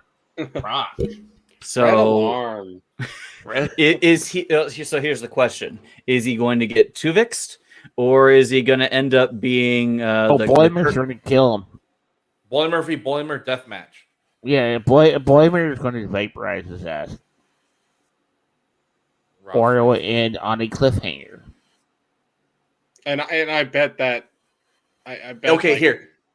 Sorry, Randa. If they give a Boimler v. Boimler showdown at the end of the season, I will admit I like Lower Decks. If they give me that, if they give the Boimler v. Boimler, I will rewatch Lower Decks season 1 and 2, and I will give a positive review on the entire show. Greg, here's one better for you: a Boimler versus Boimler cliffhanger, like best of both worlds. I would shit myself. You know what would be really awesome, and I'm just gonna say this, and I know they won't do it. But I would say, like, wouldn't that be awesome if the evil Boimler takes control of the Titan, and our Boimler has to control the Cerritos in like a scenario, and actually play as the captain of the ship temporarily in Boimler some like versus weird Boimler. scenario that would like have them pitted against one what if we another get like a con that. like thing? He keeps trying to he keeps trying to strive to get that higher rank. Imagine if he was fucking captain for like he had the higher rank. They screwed him out of his lieutenant spot. He literally turned it down. If they give us the Boimler episode that I want, like I said, I will give a glowing review of the show. I will say I like Lower Decks. I will watch it because that's what I want. If they give me that, I will gush about it. I mean, they've already proved that Boimler could fight. I mean, he fought Mariner. We want to see Boimler fight himself. Well, more than that, we've seen how capable he is in the last episode, where he was put in a Borg scenario, a scenario he was meant to fail, and eventually pushed himself to get 100% on it. I like to point out, yes, he got the perfect score. I don't care what anybody says, he got the perfect score. Well, you know what? Do you notice that they keep putting him in scenarios where he has to act like a captain? So I almost feel like they're kind of hinting that he's going to have to pull that role temporarily if somehow. Yeah, that's what I'm thinking. He's done the captain job, like 4 times this season? And they have, and Star Trek and they have let Lower Decks be in command of a starship. I won't point out, Geordi was a junior grade lieutenant and was in command of the Enterprise. Yes, he was. Well, even Deanna Trey had to control the like. But she was a lieutenant commander. But But what she I'm wasn't- saying he is, wasn't- I feel like there's a scenario that they could play like that, where it's going to be down to him to take what he Yeah, knows. because and only defend his Boimer Doritos. knows what Boimer's going to do. Yeah. And it could be why they're introducing the ranks that are lower than him. Ooh. Ooh, there's an idea. You're in charge What of if- that what new if- season. Somehow, other Boimler incapacitates all of the senior officers, and only the lower decks are left. Mhm. Kind of a mirror to what happened in the last season finale, where everyone was off balance, surprised by the Packlids, and Mariner had to take over with the defense of the ship, getting everyone supplies and weapons, and being prepared to fight the Packlids when they boarded the ship. All right. I'm just gonna say, no matter how they do Boimler versus Boimler, it's gonna be awesome if they do it. I want to throw this out there before we move on. October 7th through 10th is the New York Comic Con, and Star Trek Prodigy and Discovery will be featured. And there's rumors that we might get another tease on Discovery's. If they don't give us a trailer at this Comic-Con, jerks. Well, I mean, we're due for much- another Discovery trailer because we got that one, and we haven't gotten anything It was else. barely even a trailer. Burn I am Walking very Through much Explosion. looking forward to, everything. So New York Comic Con had a couple panels today that I'm really excited about. One of which we are talking about today. So it's gonna be great. All right, thank you guys so much for your thoughts. What about you, Son? What Son said? Can't wait to share the season finale of Lower Decks tonight. What? Yeah, so you guys have been going all around and all of this stuff, and nobody's really connected the dots yet. All right, So Son. this is Let's the hear it. this is the way the season finale is going to play out. We're going to get a shot of the Borg Queen, who's been fed up of trying to Borg her way into controlling the Federation. So Oh, God. she's actually created a proxy to exist and infiltrate the Federation itself. So it turns out that Boimler wasn't really a transporter accident. He was a Borg clone created by the Borg Queen, and the transporter accident was just made to look like a transporter accident to introduce this clone that is now wreaking havoc on the Titan, while also having secretly been supplying the Packlids the whole fucking time. We've seen that before. Star Trek Nemesis. We have our George theory. Thank you, son. I broke justice. I broke justice. Wait a minute. I predict Luke will show up in the last episode. We're not done. I'm not done yet. You will get your Boimler versus Boimler fight, but it won't be the fight you Damn expect. It'll be the ending to Blade Runner.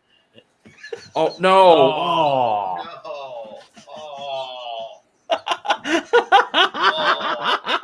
No. And he did that when Raina was gone. That's so wrong.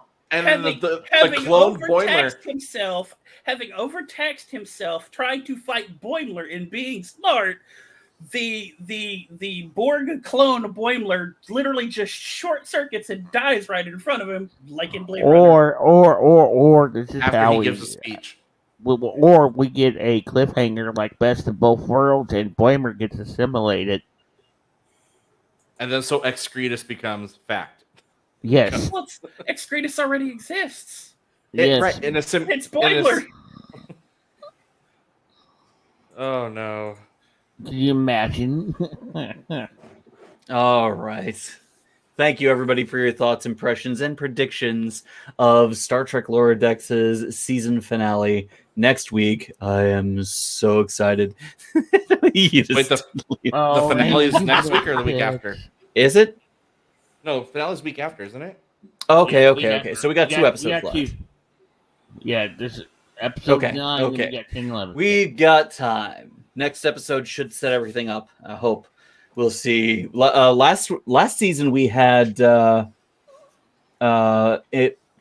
was it? Crisis Point, an ultimate episode.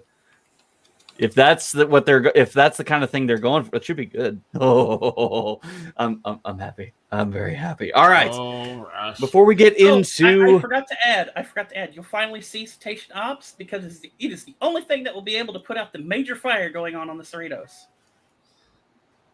I think Travis is going to be disappointed if we're not going to get to see Cetacean Ops. we're never going to If get we to have, Cetacean Ops. if we haven't seen it already, I don't think we're going to see it. At least not yet. 'Cause we had to, that's a big undertaking we have to figure out. All right. Before we get into our what if review, we got a quick second Star Trek topic for the night, and that came to us from last week's episode of Saturday Night Live, in which we got a Star Trek parody. Yes. Star Trek Ego Quest, in which Jeff Bezos, in his penis-shaped starship, Played by Owen goes out Wilson. and does rich man shit out in the universe. Palling around with Virgin Galactic and rivaling against Elon Musk. And Musk has a much bigger ship than he does, but still quite fat. If he's palling around, he won't be a virgin for much longer, right? Oh, god damn it.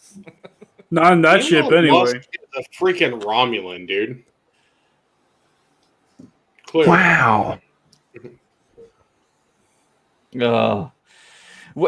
This thing was a Star Trek parody in name only, really. It was more a parody of Amazon and what it's doing, but it's notable because they were actually able to use Star Trek because CBS.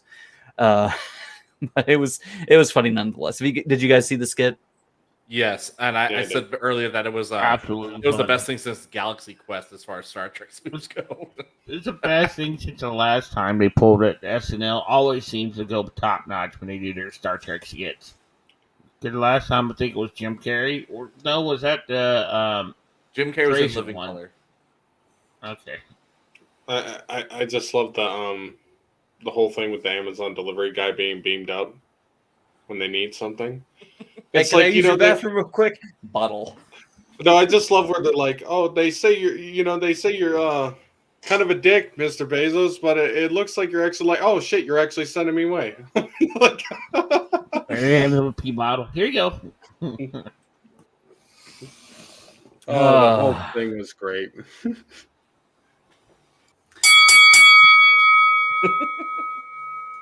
Okay, Who are we fighting? moving on. All right, so Time. what we did get a finale of this week. What if the Watcher breaks his oath?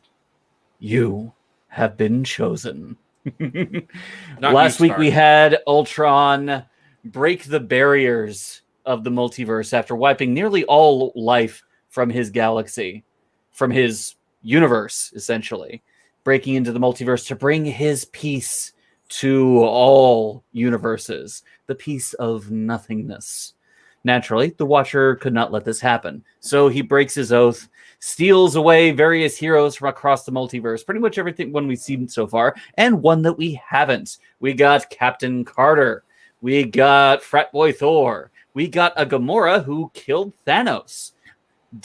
We saw her destroying the Infinity Gauntlet, palling next to Tony Stark, and wielding Thanos' own swords. Even had a device designed to destroy the Infinity Stones. We got Star-Lord T'Challa. We got Killmonger. Emo Strange, of course. And later on, we got Black Widow. Not you, Iron Man. What? Not you, Stark. Not you. And later on, we got Black Widow and Zola to join the fight. After a brief briefing on what's at stake, they go into the fight and prepare, only for Thor to kind of prematurely start things. The battle is epic, with Strange Supreme releasing his entire immense power eventually, with both a Hydra's head and Thulu tentacles. casting incredible protection spells on everybody so they can withstand the blasts of a celestial being, and an immense fight over a single Infinity Stone at first, just the Soul Stone. And when things look dire, when they seem to have Ultron on his last legs, the machine doesn't work because it's not aligned for the Infinity Stones of their universe of origin. Oh, Go. But that's when Strange really cuts loose and buries Ultron in zombies. It's what The comes with the best zombies. use of zombies now, in this I whole remember fucking we show. all said we all said we were going to see zombies again. It was going to happen, and it wasn't the zombies. It what came with the zombies. Well, Wanda was still a zombie. Yeah. Exactly, it's what came with Yeah, the but zombies. she was the zombie. Yeah. So that does give us a little hope for that zombie universe. The Considering whole Ultron several- fucking wiped every zombie out. Yeah, but they also dumped several million of them there, including the Wanda zombie, so that's something. Of course, they still have to deal with zombie Thanos with the Infinity Gauntlet, so anyway. Eventually, as the battle is won and they manage, and Black Widow takes the Zola arrow and pierces Ultron in the eye with a 1 in a million shot. That's when things took a bit of a turn. Killmonger reappears after having manipulated one of the Ultron sentries, takes the armor unto himself, and tries to steal the stones, claiming that he can harness this power to correct all universes, to set them the way they're supposed to be, so everyone can have whatever they wanted. But Zola's not quite done, still inhabiting the body of Ultron, and tries to take that armor and the stones back to himself. Strange, seeing the opportunity, encloses them both in a pocket universe and carries them away. Everyone goes back to their original universes, except for Widow, who is given a second chance in a universe that was left without theirs. And Strange Supreme returns to his own little prison of his own making with some company for a change.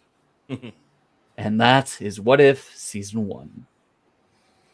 So, what did you guys think, Greg? Okay, so I have notes. I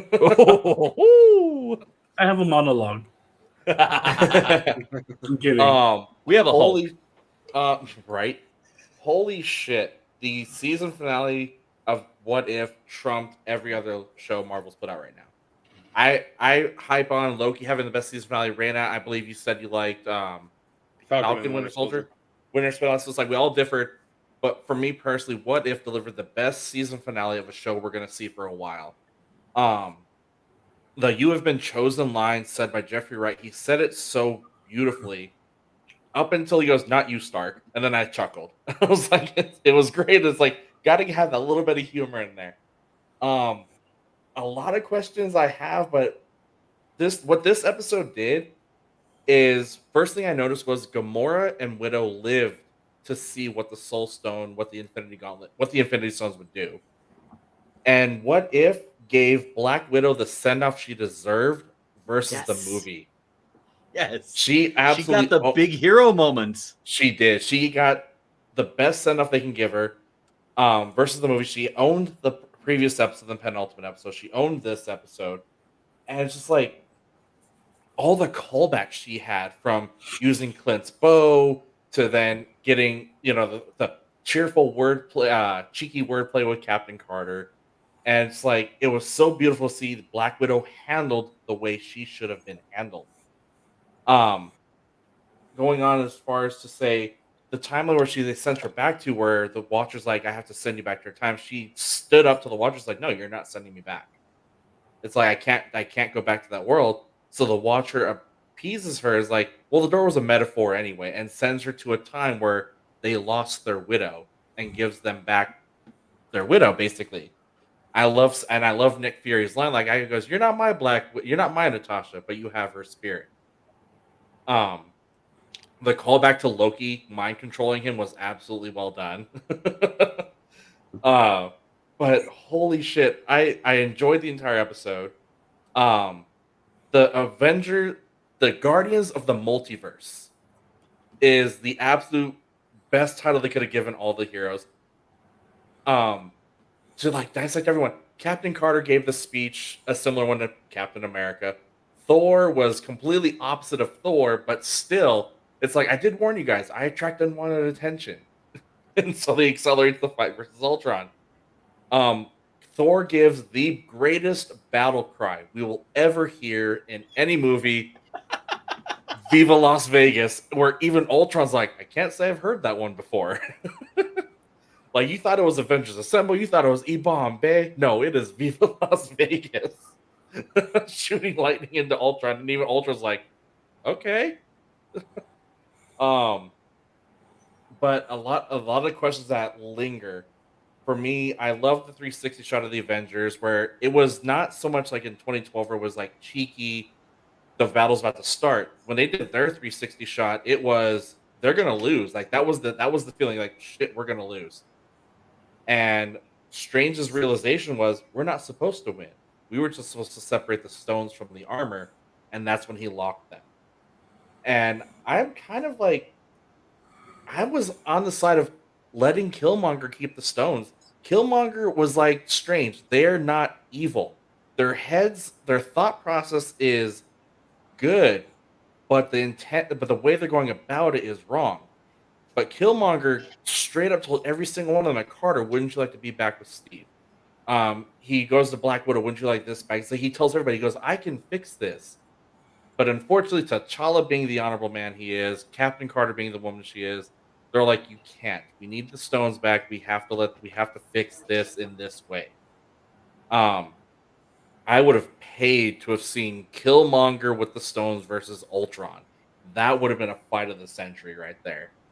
But they're locked in an eternal battle with that Strange, and then put them in. For now. For now, yes, that is true. For now, and I understand why Strange is in the prison he's in, but again, like I said, he's not evil. Just did bad deeds. He is redeemed. Strange is redeemed. But just to absolutely see him go bonkers on Ultron, and Thor going, "You were hiding that the whole time?" I said this in the pre-show. Chris Hemsworth is such an underrated, comedic, unused talent that he needs to do this more, because him as Party Thor proved not only does he have the acting chops from when he even did Star Trek and like I forgot the racing movie, the name of it, but he went from serious Thor, depressive in Endgame, to absolute comedic, laughing on the ground, rolling with Party Thor. So Chris Hemsworth has range. We had that. I mean, we had that in Thor Ragnarok. Technically, we did. You're right, but we didn't have like we didn't have abs. We didn't have him screaming. Oh, okay, we did have him scream. Sorry. So he did the scream better in this one than he did in Ragnarok, where he's like, "Oh." sure. But I am. He's I a have friend very, for work. I watched this episode and I got immediately. We got our happy ending. Everybody in this episode got their happy ending, because how we like, oh well, Strange's episode was so sad. Peggy lost Steve, and it's like the whole, even the T'Challa episode and Thor's party world where Ultron crashes it. Like, okay, this is really dark. We got the happy endings. Everybody got a happy ending. Peggy found out Steve was alive. Black Widow found her family again. T'Challa and the original Star-Lord fighting side by side against Ego. That was great. But I was left with a very somber feeling that I did. I wanted to like kind of shed a tear in a way like that was the last time we're ever going to hear Chadwick Boseman. T'Challa unfortunately is no longer with us, but that last episode and one of his last lines, basically still using his honor, say you can't do, telling Killmonger, you don't have to do this. We can fix this. It's like to the end. It's like that's what T'Challa is always going to be, as the honorable man. And just yeah, this was by far my favorite season finale of almost any show. Like from Star Trek to Stargate to all these Lucifer, like this What If finale is really, they pumped it up, they delivered. I can't say I'm disappointed in any way with the way the show was done. Jeffrey Wright as the Watcher was the best casting as far as a role, like up there with Robert Downey Jr.'s Iron Man, Chris Evans, Captain America. Jeffrey Wright owned the Watcher. But yeah, that's I mean, my lingering question of one of them is Captain Carter worthy of Mjolnir? She hitched a ride on one, but I would have loved to see her just pick it up and throw it to be like and tell Thor like, "Hey, here you go," and throw it to Thor. But that's me gushing. I love the episode. I hope the rumors are true. There's a Lost Gamora episode to hear Survivor of Sakaar, Destroyer of Thanos. You have been chosen. I'm like, I need to see this. But That was the episode I believe they cut for COVID, right? That they're going to put in season 2. You might be right. Like they said, the rumor mill swirling that there's a Lost Gamora episode. So I hope there is. There's probably 2 lost episodes because of COVID. So hopefully we get them. But that's my gushing. I loved it. I give it a 10 out of 10 hungry baby Grogu's. So there we go. Stop it.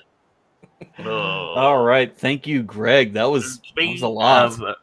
Speaking of Chadwick Boseman, apparently the Avengers video game that we've been talking about recently, Christopher Judge was actually playing Teal Black Panther for this. Yes, Teal, and he does a pretty good job. Kratos. All right, Raina, why don't you tell us about what you thought about this episode? I liked it. I loved this episode a lot. I think it was a great ending. I mean, I probably didn't fangirl over it as hard as Greg did, but it was great. Good. And actually, yeah, and honestly, the one thing that I think that Greg didn't mention, but I'm pretty sure he probably took a note on, is actually the universe that Black Widow was sent to was one where Ant-Man had killed the Avengers. Yes. Oh, sorry. That's why sorry, we call Captain Marvel and Captain America. Because at the end of that Hank Pym one, you see him call Marvel and go and defrost Captain America. That's where Black Widow sent. Thank you, Raina. I'm sorry, I forgot that. Was there anyone else there that we missed? And that's why they were fighting the Asgardians. Yeah, they were fighting the Asgardians, not the Chitauri. That's what actually caught me. I was like, oh. By the way, real quick, Raina, Ross, lose the glasses. I already did. Oh, okay. I was glassesless the entire time you were gushing. He was in the reverie. That was. Can confirm. I watched it. I saw it too. Can't help that you. So did the audience, all 6 of them. I think my favorite trick in that whole combat scene is one freaking Star-Lord snatching the Soul Stone. Like they were showing you what the Star-Lord in our universe should have fucking did. Yep. And he was just like swiped it with a magnetic glove. It was like, holy shit, this guy's a genius. Never doubt sticky fingers. Yeah, and the other thing I liked is just the army of Mjolnirs. Just Ultron being smacked from all different directions. But no, finally, like I've been gushing, like Ultron finally they made him this like fucking overwhelming threat. And it was actually kind of impressive to see this just group just thrown together, like really hold their own. It was an epic battle, but I still think I can make whole universes disappear with my mind. Why won't you die?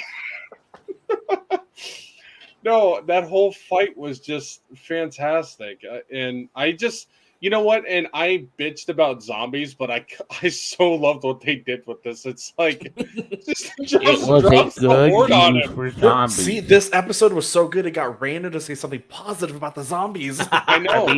Okay. And you're never going to hear it again. So embrace this positive moment. use of zombies, dumping them on Ultron. Always a good win there. And honestly, I love that it was like Ultron was so strong, guys. Fucking, she couldn't use the same trick she used in Infinity War to break the stones. She was just like, she was like, oh, shit. No, the whole fight was just good, and I liked that Strange's magic reflected the stuff that he went through. Like, did you notice? Like, one of the things that I absolutely loved is, you know how like his magic is usually just that solid orange. Yeah, I love that it was more red. I just love that whole design decision. His costume, dude, he looks like a character out of Castlevania. I fucking love it. Yes, there it is. You must be a Belmont. We forever dubbed Emo Strange. But it's a man. No, I'm playing. But seriously, like the whole episode was good, and I like that they tied every episode of What If in some way, which was great. But I think the whole thing, the best part, is the whole thing with Zola and Ultron. Wait, who are you? What are you doing here? I was brought here to terminate programs. You're the only program here, so I'm going to terminate you. He just wrecks him like MCP from Tron style. Just de-reses him completely. But I think the whole thing with Killmonger, the best aesthetic choice is Killmonger has the best theme in all of the MCU. Out of every villain, out of every character, he has the best scored theme. And when they started playing that, when he was taking on the armor and the stones, it was like, oh man, they're kicking it up to 100 now. I think it's great, but I think the thing with Strange is, yeah, it's a tragic hero story, but I like that he's still accepting his role as the Sorcerer Supreme. Like, this is his duty now. He's made his bed and he's lying in it. You know what I mean? Like, I feel like he's taking that punishment and he's like, I'm accepting this punishment. And, like, he didn't try to weasel out of it. He could have. He was technically free for that moment, but he didn't. He accepted his responsibility. And I feel like, yeah, the widow they got had like such a sucky situation. She deserved a start over. I'm glad they gave that to her. Like, out of everyone there, she deserved it the most. But in the MCU, she got the send off she deserved. And I do like the whole thing between Captain Carter and Widow. I believe the term is BFFs. Actually, real quick, did anybody catch the Westworld reference? No. When they're in their jet, and she goes, Bernard from accounting's been asking about you. Jeffrey Wright plays Bernard in Westworld. Oh, okay. Yeah. Okay. I did finally. Okay, I finally have the picture of the actor. Nothing good ever comes from Bernard in accounting. And as someone who really loves the Winter Soldier movie, like Captain America, the Winter Soldier, like, I love that they started that whole episode to begin with that movie. Like, I was like, oh, this is awesome. But yeah, I thought this episode was great. I think it was the best one of the season. Really had strong finale. Like, seriously, it was definitely no clip show. You know what I'm referencing here. It was a 10. I mean, it was 10 Riker maneuvers out of 10. Like, I feel like this was perfect. With the Riker beard or without?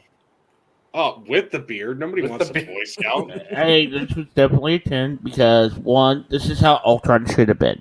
Yes. This is how they should have always done Ultron from the beginning with the Infinity Stones. Fuck Thanos. Yeah, he could have been a side story, but this is how they should have done Ultron. Ultron, what? I mean, whenever they brought him out, what they did to him was dirty.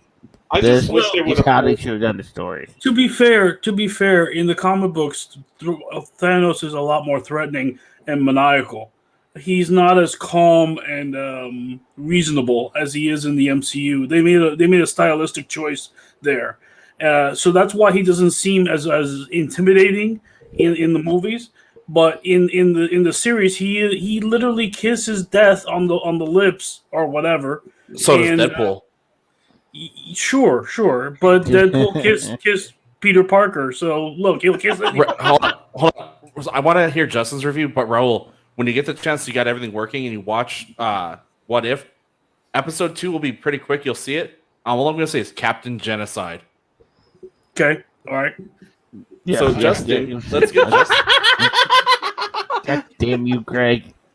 Justin, let's hear from. Thank you, Raina. Let's hear from you, Justin. All right, so as I said, this is how Ultron should have been done. Whenever they did his movie arc, this should have been Ultron with the Infinity Stones, because this was simply badass. This whole arc, usually these MCE villains are like, whatever, it's fine. But I mean, they gave him just a bit of depth. They tweaked it just in the way to where it was actually kind of a fun villain. Cat, dude. Back off. Pussy won't leave you alone, Justin. Yeah, I'm sitting there and he's tapping my damn arm. I'm like, dude, Greg? you see I'm sitting here. Greg, make him fill them up with water. But anyways, the zombie part, yes, that did redeem zombies. Because I didn't like the zombie episode either. But holy shit, having a whole horde of zombies drop in as a surprise, and then have Wanda in there and be like, "Yep, it wasn't zombies. What came with the zombies? Oh shit." So, yeah, it was a pretty good thing.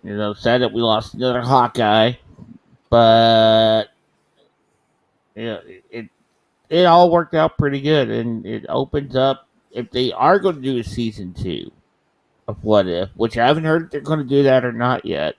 Has anyone heard? I mean, Not yet. it's, there's a yes, but like there's been nowhere like if production started. So It depends on the ratings of What If, and I think it's been pretty high. Yeah, so that's what I have thought. I haven't heard anything, but yeah, if they do, then probably have a possible story plot because the way they left it with Strange watching over.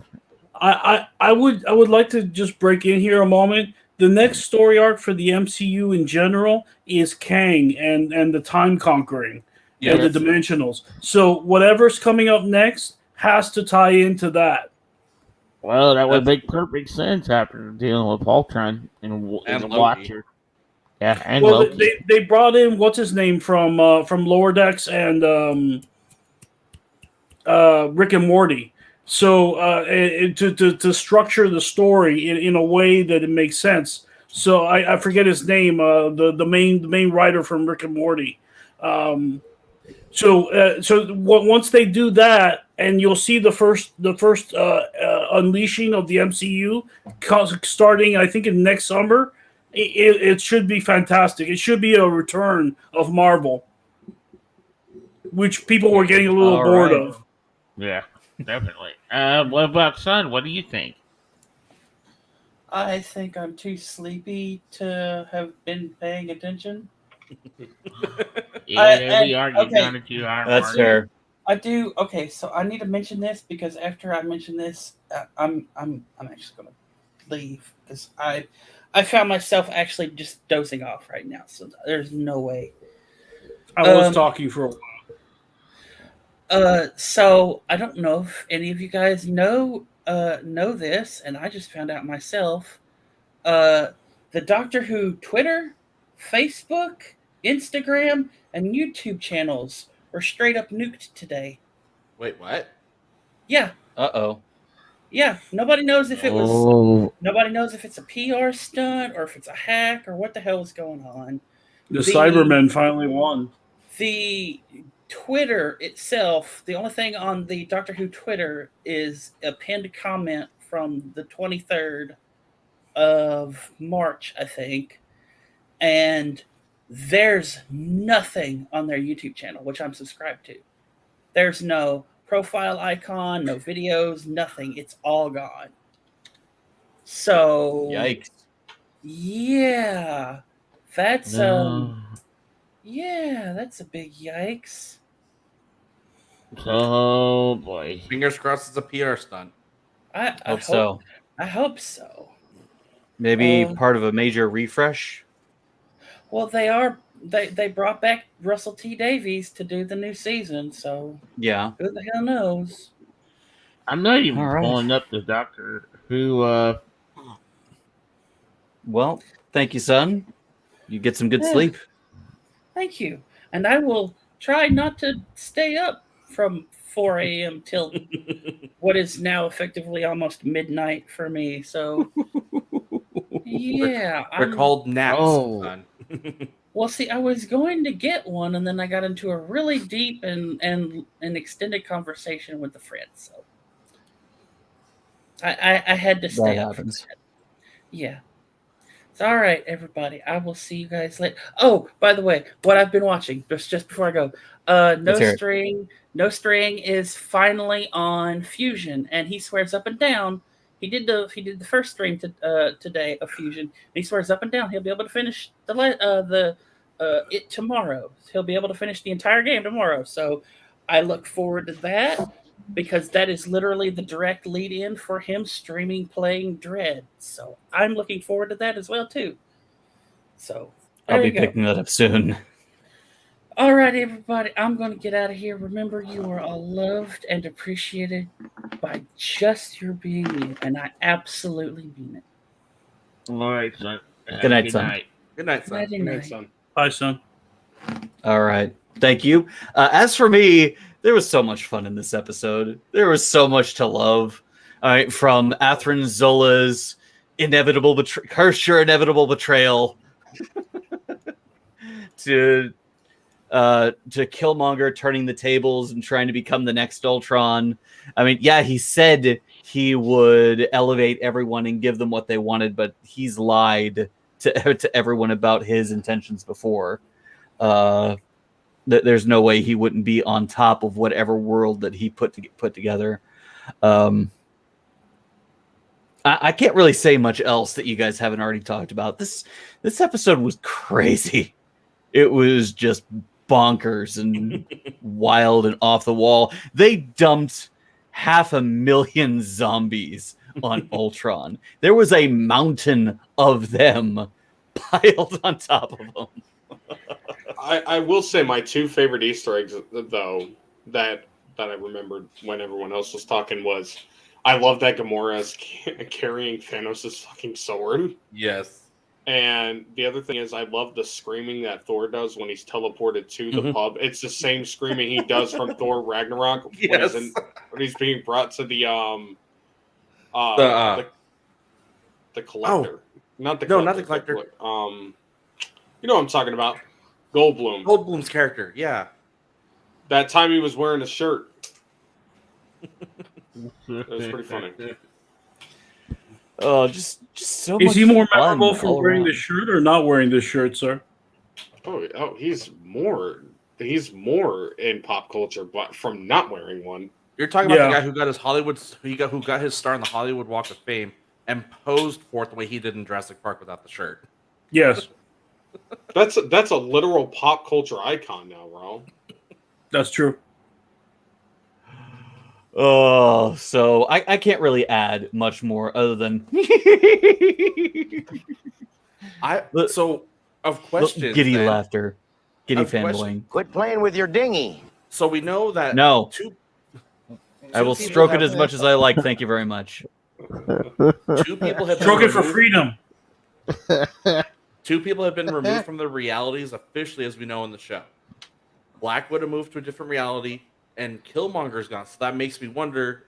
I doubt that Great. they'll address it, but what Shuri is doing, because Shuri with Pepper and the Dora Milaje were going in to arrest him. They had the firepower. So that makes me wonder what's going to happen in that one. Because Black Widows make sense. There's nothing there. So she's fine. But removing Killmonger, it's like, okay, they were going to arrest him. What happened? Justin, who was the third one? You said 3. Zola. Well, he was from Black. Okay, yeah, he was from Black Widows, but yeah, he's imprisoned in that eternal battle. Hopefully, forever. But there's nothing else in that universe. The Right. entire universe. That we know of. The Ultron cleansed everything. And this probably wasn't on purpose, but everybody caught the Borg reference, right? Another reference. When they're standing there, where Strange is giving Strange is putting up his shield, and it's like, he goes, how come Ultron isn't coming here? Well, apparently this planet doesn't have enough life to attract him. The Borg do not go to a planet unless it interests them with life. So Ultron's basically the Borg, like, oh, you're uninteresting to me. Yeah, the Borg are more interested in tech than life, but yeah, they're close enough. I was like, yeah, okay. I mean, well, technically Ultron is a biological, is a cyborg, basically like the Borg, because he has a biological body with machinery. I don't know. It was probably not, Semi-biological. yeah. It's probably not a Star Trek reference, but I would love the writer to say, yeah, we did do that in there.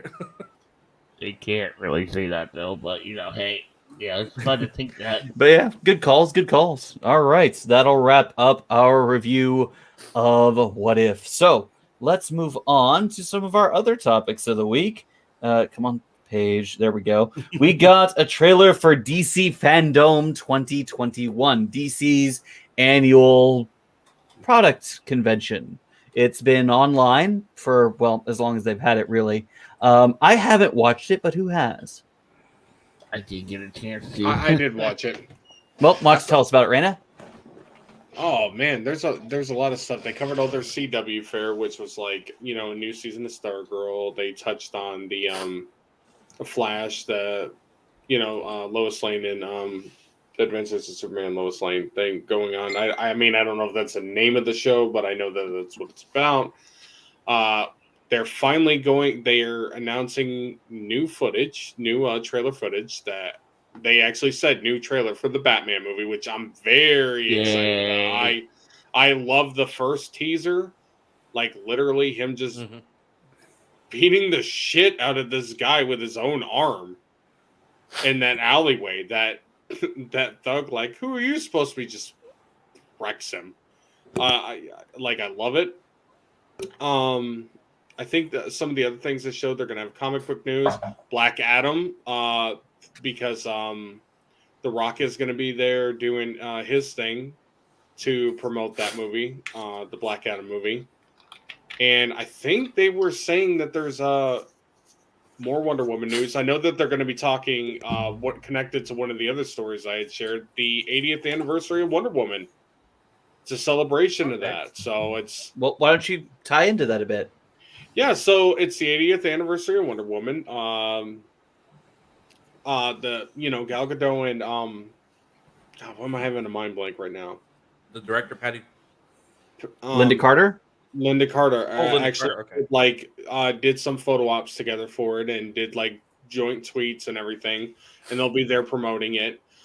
There's going to be a special edition comic book for that, like that Wonder Woman's going to be the theme of this whole thing because of the anniversary. So I was looking at the actual collector's comic. Like, I'm not big on collecting like physicals, but this thing is beautiful, guys.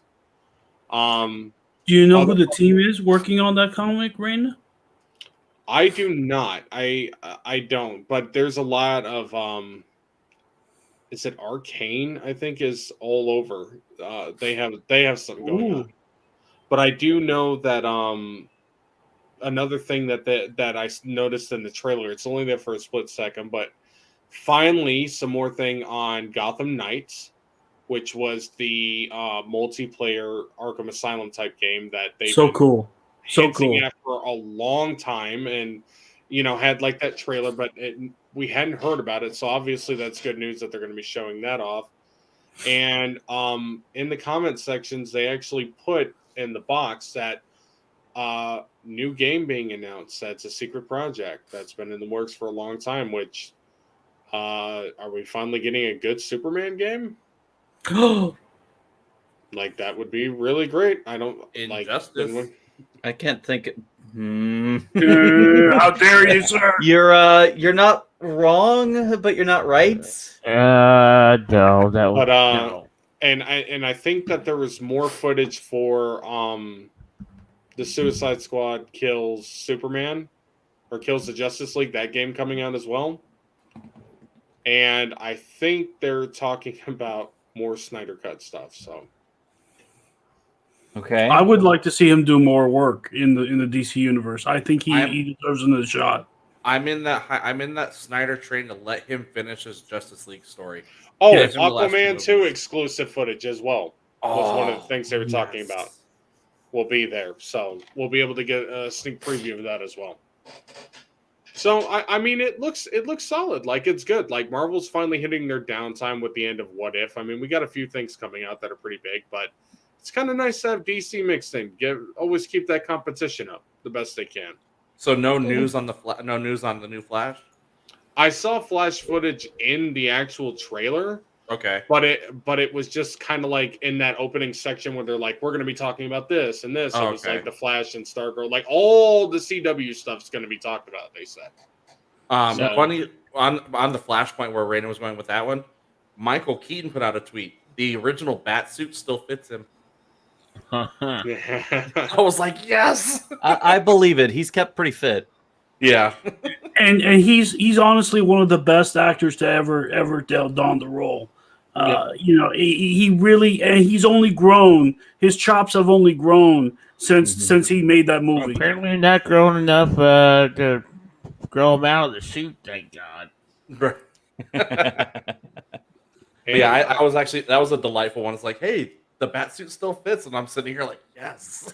They do hint in the opening section, if you guys watched it, at a Stargirl Flash crossover. So Well, yeah, that's they looking to be already a thing. had that episode. We had the guy that plays Jay Garrick on, but there might be an actual crossover coming up. So that ought to be. The only thing I think noticed they're was on a surprisingly absent was Titans. It was the only thing in that trailer that they didn't have footage for, which was Well, they just released season 3. That's why. no. I I know. would I'm saying assume. but I was saying that would have been the time. Like, are you gonna do a season 4? Are you gonna Okay, yeah. Announce It, right? Yeah, They might nothing announce it. specific. They might purposely withhold it to announce it during their panel. Sometimes they do that to kind of tease. I mean, the people are going to be all there. It'd be foolish to waste the time not to do it then. So we'll have to see if they actually do or not. Because I'm kind of interested too. Because I have been watching this season. Titans is actually pretty fucking good. It is, yeah. I think DC is finally their game division has some really solid shit coming out. Their shows are looking to start picking up some more slack. And honestly, dude, Wonder Woman 80th anniversary, this is huge. This is huge. Nothing- This is awesome. One of the coolest freaking characters in all of the DC universe. I Nothing love the from fact their- that Wonder Woman 84. Nothing She from was their created- animated departments. No, I didn't see anything. But on the actual sign, it shows Teen Titans Go and a few other things. So I'm curious. I know the next film coming out from them is a Injustice adaptation. Yes, Yes. the animated that, one. that I want to see. That was in the opening footage. Okay. Of the things that. What I'd like to say about Wonder. Wonder Woman is that she's one of the few characters that has upended her creator's purpose for her, and really become a symbol for everything that he despised, and luckily she became woman empowerment, strength in yourself, believing in yourself, power in the mythos. Things like that he never believed in himself. He was kind of a cynical man, and she, along with many creators and writers, have really changed the way people perceive female heroes. Shout out to Gail Simone. Yeah, absolutely. And actually, David pointed out something. Yes, Crypto the Superdog is getting his own serious show. Yes, I saw that. I did see that. You know what? Oh. I will say, you guys know me. I'm an absolute Marvel fangirl, but just right now, in terms of female heroes that I really look up to, I feel like Wonder Woman is just so much better than the Marvel pick. You could easily say Captain Marvel or any of them, but I just don't find connection. I feel like Wonder Woman's goals, this whole sake of being good for this sake of being good, is just something. I feel like she had triumphed in her own movies. I feel like she overcame something. I just when it Right comes now, to I think the character Jane Austen, which is the female Thor right now that's running through the series, is going to be more up your alley once it hits the big screen. that until we get a Squirrel Girls show. Though This is that where I you know, Hey. Hollywood has been knocking. The girls in Hollywood have been knocking to become Squirrel Girl. All of them, all of their agents are calling Marvel. They're all trying to weasel their way in, quote unquote, to become the next Squirrel Girl. She's so popular in Hollywood. We are getting Miss Marvel soon. Not so sure about them. Not so sure about those agents calling, but they do have their actress for Squirrel Girl in mind. Reynolds, I told Raina this. Reynolds wants her, and Deadpool 3 is the way he wants to bring her in, but they haven't. Feige hasn't signed off while Reynolds is writing Deadpool 3. Him and Blake Lively are writing it. He wants Squirrel Girl, and the actor, he didn't pick this, but the actress that's rumored is the AT&T girl to play Squirrel Girl. She was attached to it at one point. I can see it. I could, yeah, because she's pretty. She could be that cheeky, and it's and there you go. If you need a reason, people, why we need a show, and this may not even be in the show, but a reason. I told Greg this. There is a comic book, a what-if comic book, where a squirrel girl uses a squirrel to swipe the Infinity Gauntlet, make a dystopian future full of squirrels, and there's a squirrel Thor. If you Does it ever have needed a squirrel reason, abs? Thor, there's a squirrel. Squirrel world is what it Does is. it have squirrel Thor abs though? no, but this little squirrel, it's kind of incredible watching him pick up this hammer that's like 3 times his size. Because he's Well, worthy. there's also a frog Thor and a frog. pig Thor. Yes. So anything's possible. All And right, it- let's and move one more things thing. on. Can I just say one thing? Go for it. Could, DC, please give me my goddamn Static Shock or Batman Beyond movie. Please. Static Shock You'll is get coming. Black Lightning. Static Shock is You'll coming. like it. All right, It's not Greg. the same. I believe you have something to say about Nerf this week. No, that wasn't me. That was Raina. Oh, what? Dude, all the topics for me. All the topics are from Raina. All right, All roads lead Raina, to you Reno. pick either Nerf or Resident Evil. Oh, Resident Evil. All right, go for it. Okay, Resident Evil. We're getting a live action movie that doesn't suck.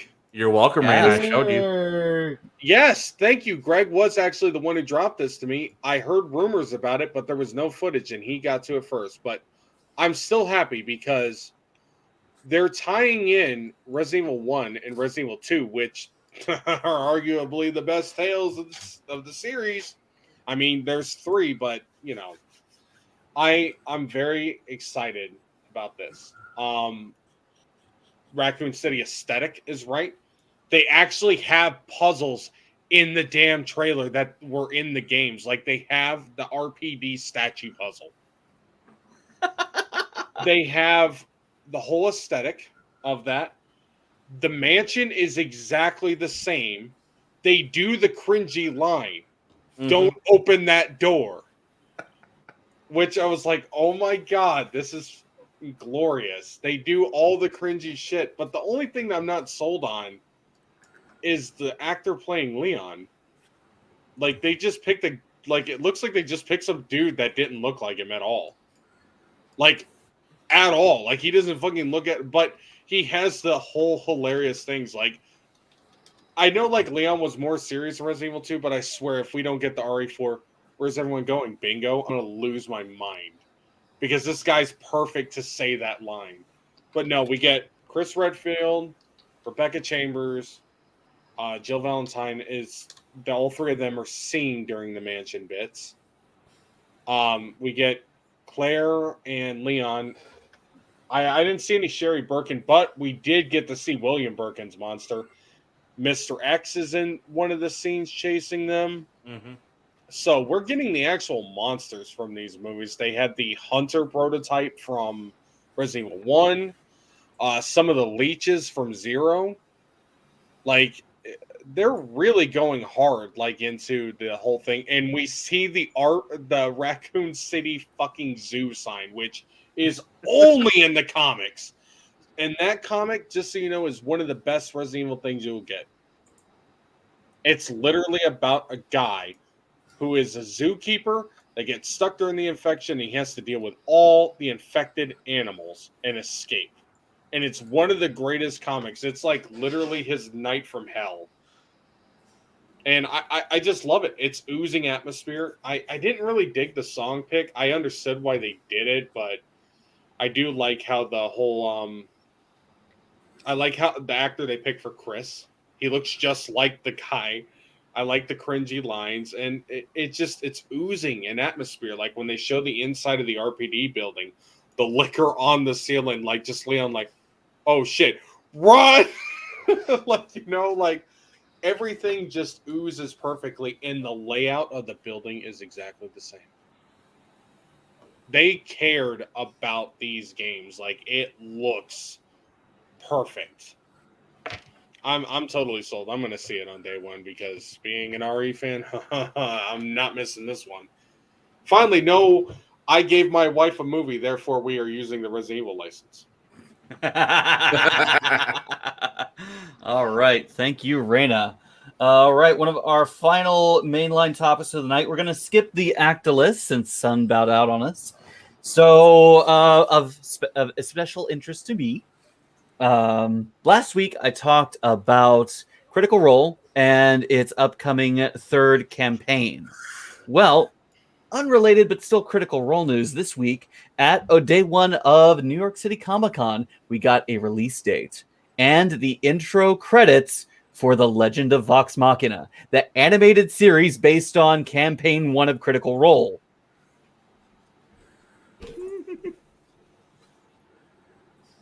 Ross screaming internally as no one cheers with him. Cheering internally. And slightly cringing that no one else is as excited about me. But still, this is pretty incredible.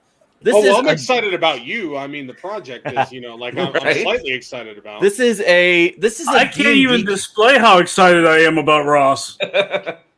This is a D&D campaign that is being elevated to an Amazon Prime TV series, an animated series. Just a silly game that a bunch of friends played together and then decided to broadcast is now on the same level as Game of Thrones. Oh, God. That's incredible. And could potentially open up all sorts of other avenues for future entertainment adaptation. You know what? I made that joke earlier in the show about us and our stereotypical roles we got here. Like that are to us. Why the hell are we not doing something like this? Yes. Yeah. Justin and I used to make fan stuff. We could do it. We could absolutely do it. Hey, Travis, look, it's like, hey, Travis, look, I rolled a 6. Stop it, Raina. Hey,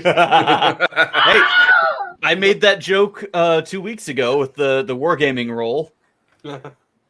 and then, of course, again tonight with the miniature. No lie, like while you were doing the intro, I was like, oh God, another ASMR intro? It's too bad Travis missed it. But it is releasing on February 22nd, I believe. Let me bring up the... Hey, 2 days after my birthday. Cool.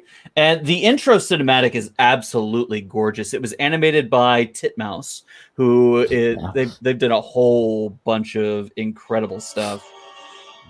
Fast forward to the end. Back up. February 4th. All right. I'm in for another Critical Role season.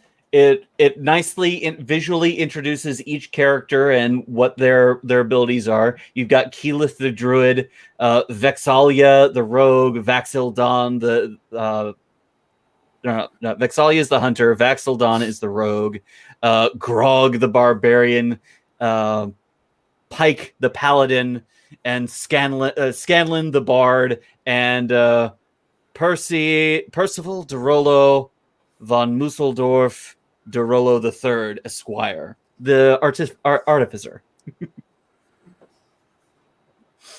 And it shows off all the different locations that they visit, all sorts of different biomes in a beautiful, heroic, rotating shot. It's so much fun, and it's going to be so much fun. I'm so excited for it. And one of the most exciting things for me, they got Neil Arce to do the composition.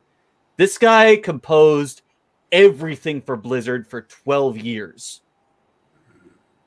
He's the one doing the scoring for the show. It's going to sound incredible.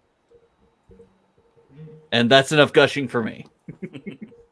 Hey Ross, since you're done gushing, check your Twitch. All right.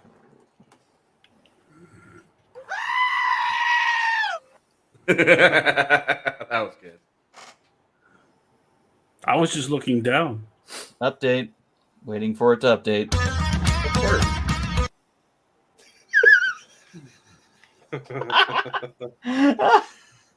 Oh, did you do a redeem? I didn't see it. Just tell me what it is. Squats. Ah. Well, while I get this started, why don't we roll into our final topic of the night? What are we watching? Raul, since you haven't been with us for a while, why don't you lead? Well, I'm about to start playing Battlefield 5 in preparation for Oh, Battlefield 2042. buddy, hit me up. I just started playing the game too. Great, great. We will play. We'll play. We'll play. Not Awesome. tonight because I'm dying, but Yeah. but Tomorrow. soon. Yeah. Yeah. Raina. That's Go it. ahead Reina, and finish. Here. All right, Raina. Oh, okay. So I watched DS9. I watched some of it this week. I got up to Heart of Stone, which was a fantastic episode. But my highlight of this whole freaking season so far, and I haven't finished the season, was actually life support. I am not a real big, like you guys know, like I'm still kind of getting used to Bashir. But he really grew on me. Like this episode gave me mad respect for him. Like He's gonna keep growing on you. Well, I just love the whole. That doesn't sound like something a Starfleet officer would say. I'm a doctor first, and I'm Starfleet second. It's like, holy shit, dude. Okay, I'm right, Starfleet. We don't lie. And I was just like, you know what? I just actually like really have like he's growing on me, and as someone who just lost someone, like this episode really, really, really felt with me. Like, like when I start to grieve and I start to think about that, I'm so thankful that my friend had passed away in the manner that he did and peaceful, because this was a nightmare of a watch that they just kept like adding parts to this guy, just trying to keep him alive. And it was suffering. It was terrible to watch, but at the end, it was just, it was very somber, but at the same time, like it really just goes to show where the priorities are with this war. It's like you got your treaty, but at what cost kind of thing, you lost your humanity along the way. But I also played a lot of FF14, and I finally unlocked the Dancer class, which is the most brutal boss-killing, melting thing I've ever seen. You dance around a boss, you throw bladed chakras like Captain America style, and just evade like a maniac. And it was just fun as hell. And, and I got my mansion pad in game. I finally got enough gil, and I went crazy. So, yep, that's how it is. Awesome. Thank you, Raina. Justin. I've actually started playing 2 games this week. One of them being Battlefield 5, which I'm in the middle of the campaign for. Also getting ready for Battlefield 2042. I'm not usually, I'm more into an RTS space sim type thing, but I've gotten in the mood to play more first-person shooter lately. It's just... Yeah, it's this thing. Another one is Pulsar Lost Colony. Started playing that the other day with a couple friends of mine. It's very much like Artemis. If any of you know what that game is, where each person gets control of a bridge station of a starship. You set out in space and go and do stuff, where you go beam down on planets and take missions to hunt bounties, or you look for resources. It's it's a pretty fun game so far. But yeah, that's been what I've been doing this week, other than our usual watch. I was watching DS9, but I've kind of taken a pause on that because I'm trying to focus on gaming a little bit more, and now getting ready to move. Finally. Thank you, Justin. Yes. All right, Greg. I obviously our typical stuff. I started watching Star Wars Visions. Really, of the episodes, we kind of cherry picked them based on like the animation style and kind of like the synopsis. So really, I've only like 3 of them. My favorite one so far, in terms of what I what I went through in school, the history class I took way when I was 20 years ago in younger days, was the first episode of Star Wars Visions with the basically the Western Shogun Japanese style is how I would describe it. That was really well done. I do recommend that episode. Again, it's kind of like, you can cherry pick the episodes that none of them connect to one another. So it was interesting to see what they had, what all these 9 studios did for the show. Other than that, I haven't watched much. Doing a typical Star Wars bunny chicker, typical Star Trek rewatch. Finishing TNG, moving into DS9. But looking forward to Star Trek Prodigy in a couple weeks. Awesome. As for me, as usual, I haven't been able to watch too much this week. Just my usual YouTube, though I have been getting in a bit of audiobooks. This week I finished A Bonfire of Worlds, a BattleTech novel set in the Dark Age era. It's a fun read. The galaxy, the human part of the galaxy is embroiled in war once again. The clans maneuver throughout the inner sphere. The successor states vie for power via military and subtler means. Just a good bit of fun. Who's it written by, Ross? Bonfire of Worlds was written by... Let me bring it up real quick.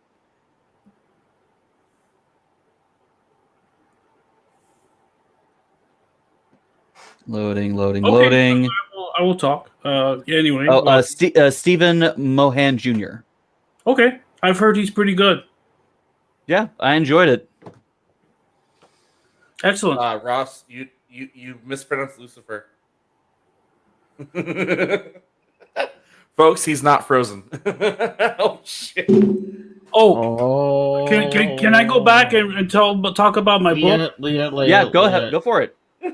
Okay, Questland, which is a book about a eccentric billionaire who makes a theme park for other extremely wealthy families to come, and you basically become the fantasy character you want to become. You fight dragons, you use magic. It's all about this island, but it's a murder mystery set in kind of a Westworld setting, but with Carrie Vaughn's style, which, if you recognize her name, she is an excellent writer. One of the best fantasy writers today is this woman writing. Carrie Vaughn makes some of the best werewolf books you will ever fucking read. She is amazing. She is really a knockout writer. I'm very impressed. You just made my night. Oh, it's werewolf centric tonight. Oh, freaking woo. All right. I definitely. It's called Questland. Do pick it up. I'm gonna have to pick it up because we worship Queen. I'll send you the name. Right now. All right. Well, that'll about do it for tonight. Thank you all so very much for watching and listening and joining us tonight. Thank you to everyone who made commentary in whatever site and form you choose to view us in. Oh, tired. Oh, Justin, where can people find you? If I am not running around here driving you all crazy, Twitch TV Commander Zipper. Greg. You're already here watching from there. You're in the right spot to my one viewer. Thank you. When I'm not being the resident contrarian, I am at my twitch.tv/Mongoose Gaming88. New affiliate. I play Pokemon Go. Reina. You can find me at twitch.tv/RainaWolf, but I will not be there much longer because I have stopped on Twitch, so I'm going to figure something else out for you guys. Raul? I do nothing. I do real life political campaigns. I can't actually do Twitch. It's not good for my career. Do you have a Twitter or something like that? No, God no, please. No. Okay, so you can find Raul. Okay, put an email. Facebook. Net like a neutral zone. Holy shit. When I'm not slaving away in a Facebook data center, you can find me at twitch.tv/live_love_play. If you're watching me on Twitch, you're already in the right place. Folks, you heard that. He said Facebook data center, and you wonder what happened to Facebook. Was not my fault. It was Rita Repulsa. I just pull cable, man. That's what I say. Ross had to go to the bathroom. Just everyone having guns on Ross. It's like, no, I just pulled the cable. It was that guy down there, the guy with the shifty eyes. Pretty much, yeah. Ross just had to go pee. He just went to go pee in the data center. On a server. On a big data bank. What did you do? Dude, there are hundreds of servers in one of these things. All it takes is one. They're redundant. Anyway, We're gonna get the Oh, news story where oh. the reason that Facebook failed was because he was sitting there painting his models. Thank you all for joining us once again. And since Sun is here, I will say it for her to reiterate. You are all loved and appreciated for just being you. Until next time, remember to live, to love, and to play a little bit every day. Justin? And always remember to spay and neuter. Oh, damn, it don't really work without Travis being here, does it? Always remember to spay and neuter your plushies. And Play us with that, out. good night.